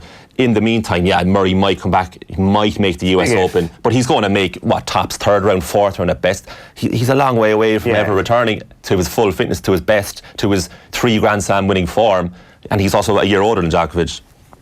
For Nadal, 12 of his 18 Grand Slams will come in the French Open. Like you said, he's just completely clay obsessed, and that's where he's by far the best. Nadal hasn't won Wimbledon since 2010. It's a long way away. Although I did think he was going to win on Friday against Federer, which seems like a lifetime ago. But Federer was stupendous in that game. Should we be appreciating those moments in terms of this is one of the last times ultimately it was 11 years since we saw them on Wimbledon. There's a good chance that we're not going to see too many of them. The Federer Nadal one, who knows what's going to happen next year? But you think Federer, he picks and chooses his tournaments now. He doesn't play anywhere near as much, and yet, it is in many ways it's a damning indictment of where the men's game is. That at 37 years of age, Federer, who pretty much plays part-time these days, kind of breezed his way through to the final, and then ultimately met his only match in the player that's ranked ahead of him, seeded ahead of him in Wimbledon. It was 1 and 2 in the seeds of Wimbledon. It was 1 against 3 in the world, and Djokovic just his stamina. Just come back to it. It's his stamina kept him in this match. And he ultimately prevailed. It was one of those things, if you played it 9 times out of 10 a game, again, you'd have to say Federer comes out on top. And he must be waking up this morning. I mean, again, if I'm waking up thinking, how did he lose it? I can only imagine what Federer thinks. And it really tested my instinct when the match ended, when Federer skied a shot into the air and Djokovic won. I was thinking, I don't know if he's ever going to recover from this. And I mean, he's definitely going to think about it, because he still thinks about the 2009 US Open that he lost to Del Potro as one of his biggest regrets. He said that just before Wimbledon this year. That was 10 years ago. So I can only imagine how long this will stick with him. And it could be one of his last big moments in tennis. I mean, it's fascinating. It will probably make a great documentary upon when we look back on it and what he actually thinks, what his honest thoughts were at this time, because he must be feeling incredibly low. There's a great stat yesterday that Goran Ivanisevic is actually the 6th most recent Wimbledon winner. Oh, it's Leighton Hewitt in 2002 was the last real outsider to win it in comparative terms. Let's talk about Saturday. Simona Halep destroying Serena Williams 6-2, 6-2. What's the bigger story here? Is it Halep or is it Serena? I think Halep, 6-2, 6-2, 56 minutes the match took. They played each other 10 times previously before that. Serena won 9 of them. It was no contest going into it. You would have thought Serena was going to add another Grand Slam title to make it 24 in her overall haul, which would have matched Margaret Court. Another Wimbledon title for Serena, her first Grand Slam in 2.5 years since the 2017 Australian Open, but she was destroyed by Halep. Halep made 3 unforced errors in the entire match. She was flawless. She gave up. She conceded 1 break point, which she saved. Serena had 26 unforced errors, only hit 2 aces. She was completely out of sorts. But to her credit, in the immediate post-match interview with Sue Barker on BBC on court, Serena said she was like a deer in headlights out there, that she could not believe how good Halep was. And I think Halep was the same. When she was interviewed, she said it was by far her best performance ever. Halep, former world number 1, 2018 French Open champion. She has acumen. It wasn't a complete surprise. She was ranked 7 in this tournament. She's only dropped a set going into the final, and it was probably her easiest match. I think even her coach suggested that it was her easiest match, the final. 56 minutes. I mean, certainly when you compare it to what happened the next day, 4 hours 57 minutes for Federer Djokovic, for this to be 56 minutes, it was equally as impressive as how Djokovic stayed in and won it, in terms of how Halep demolished Serena. I mean, you could feel the surprise, and I would say almost shock in the crowd when you're watching through the TV. You could feel on centre court that they couldn't believe that this was happening. But Halep just ran down everything that Serena attempted. She was going for her power forehands, and Halep was just going from side to side in the court. She was hitting deep, long returns, which Serena had no answer to, and then she was finishing those chances that she got when Serena would hit a weak shot back. It was so impressive how she took her apart. Serena obviously loves New York, so we could have a situation here where she matches Margaret Court this very summer, but there is a sense now it's a massive if she can ever get back to that level. I don't know, it's the Federer debate. They're both the same age, Serena and Federer, at 37, but Serena, she just hasn't played enough this year. She only played 2 top 10 players this year going into Wimbledon. She only played at 1 top 20 opponent en route to the final. That was in the 3rd round against Georges, which she won pretty comfortably. So she got a fairly comfortable, favourable draw en route to the final. So she wasn't really tested up until she came up against Halep, and Halep just blew her away. It was incredible, the performance. But Halep actually said afterwards that 2019 is the first time that she really felt comfortable on grass. Would you believe? Right, okay. And up to this point, she felt she couldn't really play there. That wasn't suited to her game. But I thought it always was suited, because she's fast around the court. She's incredibly good at the low strokes, getting the back of Keane, powerful forehands and backhands. And for that reason, she was so much the better player on Saturday. It was unbelievable, actually, to watch it. You would think that Serena was the rank outsider if you knew absolutely nothing about what was happening, and yet I wouldn't even say it was an underperformance or that she choked because she's so obsessed with getting the Margaret Court record. Halep just didn't give her a chance to even settle. But for Serena, that's 3 Grand Slam final defeats in 12 months since she came back after the pregnancy. She, of course, had the US Open final defeat last year against Naomi Osaka, which is more infamous for the umpire fight on court. And then she lost last year's Wimbledon as well against Kerber. And all those 3 Grand Slam defeats have been in straight sets. So she's been comprehensively beaten in the 3 finals that she's played. And she said herself she needs to play more tennis in the post-match press conference. She needs to play more finals outside of Grand Slams to get back to being used to dominating the game again. I don't know if that would happen. I really don't. No, I don't think it will. I think dominance is probably beyond her at this point, but still Margaret Court's record well within her sights, you'd imagine. Colm, thanks a million for that. A brilliant Wimbledon tournament. It is now 14 minutes past 9 on this Monday morning, and you're watching OTB AM, the sports breakfast show from Off the Ball. Phil Egan is popping back into studio next, but before that, here's Tommy Walsh's take on Tip Laois. I suppose the one thing coming up today after such a fabulous summer for Laois, they didn't want to come up here and get maybe 15 or 20 points, and it was only near the end that kind of Tipperary really pulled away. They had a man kind of sent off, I think it was for a second yellow card, and probably took the sting out of him, but they stayed fighting till the end, and that's the danger really. It was their 3rd game in a row, 3rd game in 3 weeks, and you're kind of wondering, are they going to fall flat? They didn't today. Now, you know, they still lost by 10 points, but I think it was a fitting end to their summer. Yeah, let's talk about Laois for a minute. I mean, like, what amazing performance today to come up with only, a lot of people expected to be more than 10.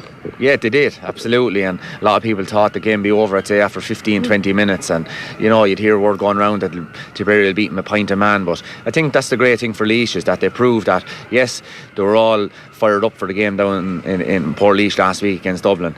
And it wasn't just hard. They have great players as well. So, no, listen, I think they'll be very proud. And I'm not sure, did you see, they did a lap of honour after the game down to all their supporters down here in the Hogan stand, over to the Hill 16 then, just beneath us. And it was really kind of a mark of respect, because they've travelled the length and breadth of the country with him this summer, and it was a nice thing to see. Yeah, you don't see that often, but maybe it's something that Eddie has drilled into them. Well, yeah, I think so, and it's probably just a sign of where they were at, I suppose. Laois Hurling, you know, the last year I think they lost 3 matches in the Joe McDonagh, and they were lucky to even stay in it. I think they bet Meath to stay out of relegation, and to go on then and win a Joe McDonagh. And this is the success of the Joe McDonagh Cup. Like, I know from hurling, you can't beat winning things as regards. Just at the end of the year, you can kind of have that little bit of satisfaction, and no matter what happened, they had that Joe McDonagh Cup. They were going to go back. They'll have their dinner dance in the winter, and they'll be able to celebrate. Join Bruce Betting now for a risk-free first bet up to €100. That's right. New Irish accounts can enjoy a risk-free first bet up to €100. So if your first bet loses, we'll refund your stake with a free bet. Now that's giving you more. Bruce Betting. In store, online, and now on your phone. T's and C's apply. Please gamble responsibly. See dunlewy.net. Let's face it, the Irish summer has serious commitment issues. It's always late, disappears for weeks at a time, and consistently breaks its promises. But not us. At Electric Ireland, we're committed to giving you an 8.5% saving on your gas and electricity year after year after year after year. Visit electricireland.ie/join for the kind of commitment you deserve. Estimated annual bill €1,736. Average consumption, urban 24-hour, discounted unit rate, standing charge, PSO levy and carbon tax. Residential, dual fuel, direct debit and online billing. Terms and conditions apply. See electricireland.ie/EAB. Rates at 1st of April 2019, subject to change. You're welcome back. It is 9:17 on this Monday morning, and you're watching or listening to OTB AM. Phil Egan is back. How are you? I'm very well. How are you? How are you feeling after all the stuff in Killarney over the weekend? Emotionally drained. Yeah. I think I was emotionally drained for the entirety of the second half yesterday. I'd used up all my happiness really by the time the game actually finished. So I actually kind of came walking out of Fitzgerald Stadium like a zombie yesterday, to be quite honest with you. What did you do at half time? Do you stay in your seat or do you stretch the legs a bit? There's a photograph of me up on screen, which I presume was planted by you, Phil, or something. I'm sure. It's me applying sun cream. Yeah. That was Aidan O'Mahony who took that photo, as far as I'm aware. And obviously he sent it to somebody. I don't know who he sent it to. Didn't tweet it. I wasn't tagged anyway. But you know it's serious once you're putting on the sun cream. I only went for factor 30 yesterday and didn't get burned. So as a ginger man, that is a hugely impressive feat. It's really just a great day for you all. Really, like it couldn't have got any better. Better. Well, it was definitely the most impressive performance of the weekend in the Super 8s. Kerry's win against Mayo, especially in the first half. Kingdom winning on a scoreline of 122 to 15 points at a packed Fitzgerald Stadium in Killarney. Paul Gainey with the goal for Kerry, who will play Donegal at Croke Park next Sunday. Donegal also started their campaign with a win, a strong finish. So the Ulster champions get the better of Meath by 219 to 113 in Ballybuffet. Paddy McBrearty and Oisin Gallen with the goals for Donegal. There'll also be a double-header at Croke Park next Saturday with All-Ireland champions Dublin facing Roscommon after the meeting of Cork and Tyrone.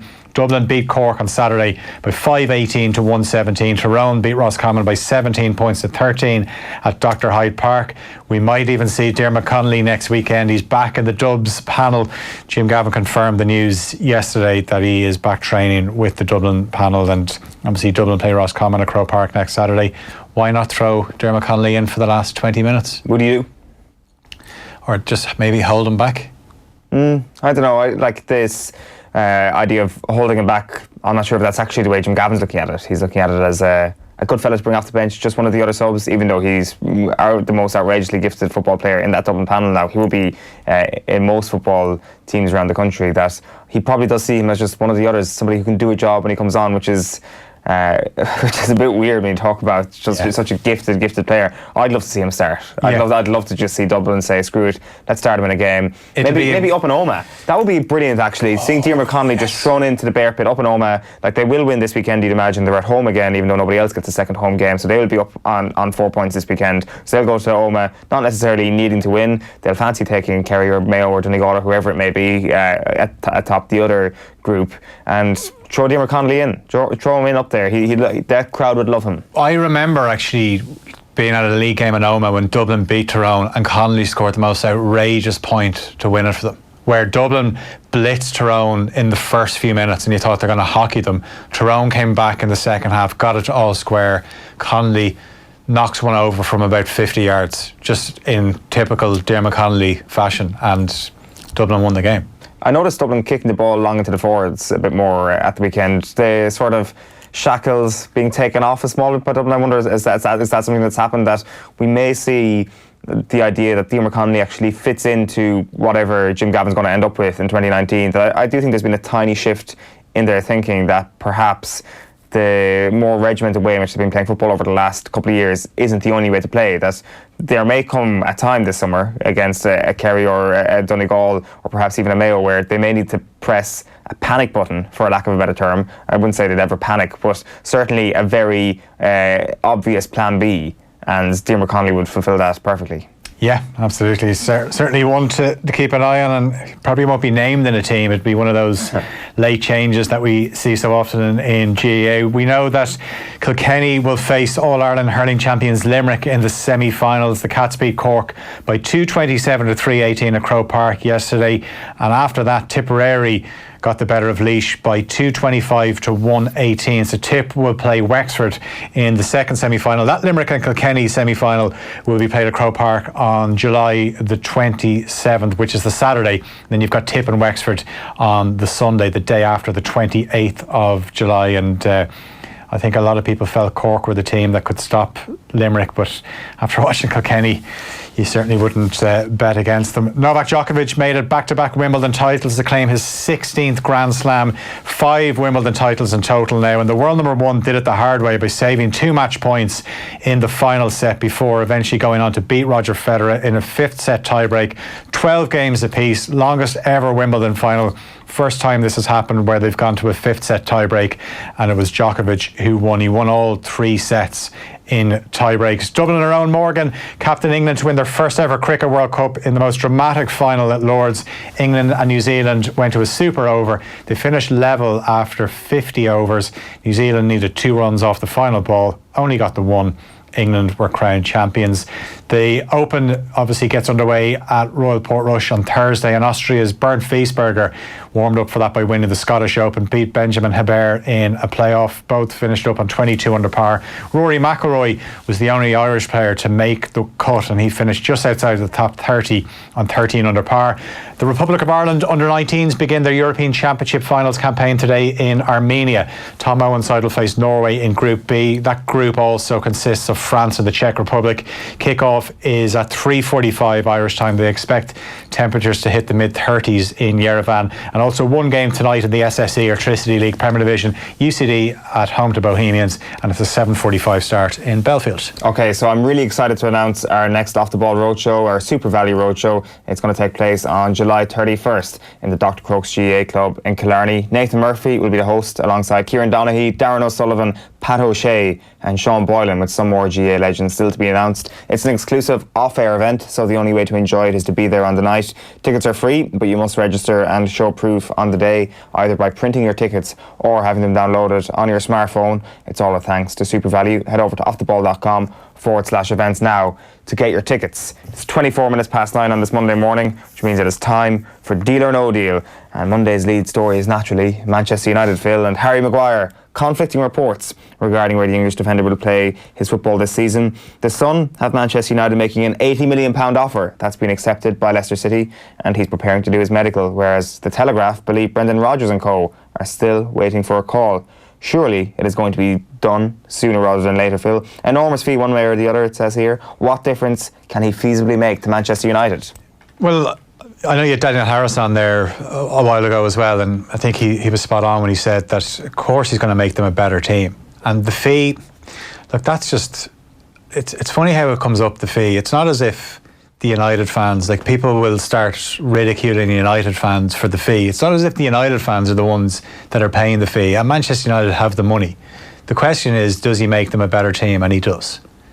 I saw a bit, they played Perth Glory at the weekend. I saw most of the first half. Terrible game. Aussie rules match played on the pitch the day before, and it was just an awful nick. Phil Jones is playing. Like, Harry Maguire is better than Phil Jones. Yeah, you know. I think when it comes to deal or no deal, it's a deal here for everybody, and I think Leicester City will take the money as well. We're going to move on to Liverpool. Philippe Coutinho is who we want to talk about. Could the Barcelona man be on his way back to the club? Because Italian outlet Calcio Mercato reckon he is heading on a 2-year loan deal that will give Liverpool an option to buy the Brazilian for £88 million after 24 months. It just can't be possible, can it?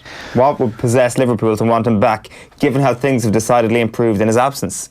Yeah, and they have. Obviously, with him leaving the club, it then funded the moves for Van Dijk and Alisson.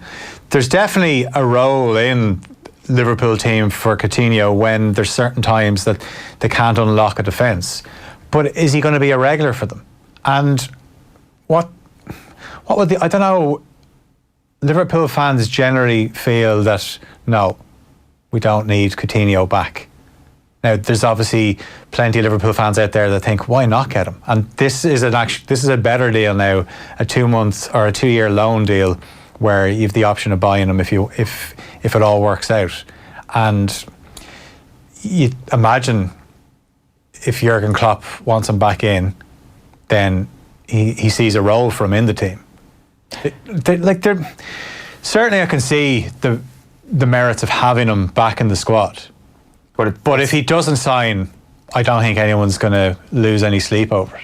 Quickly here with these. Daniel Sturridge. After a tame end to his time in Liverpool, Daniel Sturridge could be on his way to Serie A, with Bologna interested in the England striker, according to the Express. Deal or no deal from Sturridge's perspective, would it be a worthwhile move? Yeah, it might be nice to change a culture. Thumbs up for Daniel Sturridge. Go ahead, says Phil Egan. Move to Italy. Speaking of Liverpool, the Liverpool Echo has suggested that there is no offer forthcoming for Sadio Mane, despite claims from Senegal's FA chief that Real Madrid are lurking. Could this feasibly happen? Could a bid come in from Real Madrid to tempt Liverpool? How much would it have to be? It would have to be in the 200 million mark. And Real Madrid are not going to offer that for Sadio Mane. He's not going anywhere. also given the outlay that Real Madrid have already committed to this summer, it's a big commitment. Celtic reportedly rejecting an Arsenal offer of £25 million for fullback Kieran Tierney. Should Arsenal persevere and offer more money than £25 million for Kieran Tierney? I think so. I think definitely Arsenal need to concentrate on getting defenders and not worry about trying to get Wilfred Zaha for 70 minutes. It's defenders they need. So if they sign Tierney, does that mean that they bring Monreal in as to keep him as a centre half? I know he's played there. What about Everton Suarez? Yeah, he's an attacking player. Do they really need more attacking players? I said, if they hold on to what they have in attack, I know they've lost Aaron Ramsey. They need to obviously lose Mesut Ozil as well. But if they hold on to Aubameyang and Lacazette, then I think they're all right in that department. They need defenders. After captaining Brazil to the Copa America success, interest in acquiring the services of Dani Alves is intensifying. We brought you the Manchester City rumour last week. Spurs and Arsenal reportedly joining the hunt. Is this a no-brainer from Spurs and Arsenal's point of view? Oh yeah, like we said it last week, it'd be a great signing for City. So whoever gets him, it's a free transfer. He had a really good Copa America as well. Manchester City's Leroy Sané is leaning towards remaining a Premier League player, according to the Daily Express, regardless of whether or not Bayern Munich make a bid. How important would this be for City? Are we still waiting for Sané to kick on at City, or has he already shown us what he's all about? I think he's shown us what he's all about, but his last season wasn't as good for him, and it was coming off the back of being left out of the World Cup. So he's got a point to prove, and he's a quality player. And finally, Matthijs de Ligt. He's been left out of their squad for a training camp in Austria because he is awaiting a possible transfer. What is going to happen here? We thought this was all done. This is the saga of summer, and it's annoying the hell out of me. Just sign for someone. Who's he going to sign for? I think it'll be Juventus. Yeah. Phil Egan, thank you very much. It's been a pleasure. A more expanded version of Deal or No Deal coming your way tomorrow. If you've missed anything on OTB AM or on Off the Ball in general, you can subscribe to the podcast on your podcast feed, or you can check out our highlights over at youtube.com/Off the Ball. Some great stuff coming up on OTB Sports Radio across the day. The likes of Leaders Questions with Stuart Lancaster and Mick O'Connell interview, which you don't want to miss at 1 o'clock. Gooch sitting down with Joe Malloy at 6 o'clock. Don Catlin talking Icarus at 3 o'clock. There amongst the highlights. You can listen to OTB Sports Radio all the time over at offtheball.com/radio, or of course on the Go Loud app or the Tune In app. Off the Ball live on the radio tonight from 7 o'clock. We're back from 7:30 tomorrow morning on OTB AM. We'll chat to you then. Bye bye for now. OTB AM. Brought to you by Avantcard Reward Plus Credit Card. Powered by MasterCard. Straight up better than your current credit card. Avantcard DAC is regulated by the Central Bank of Ireland.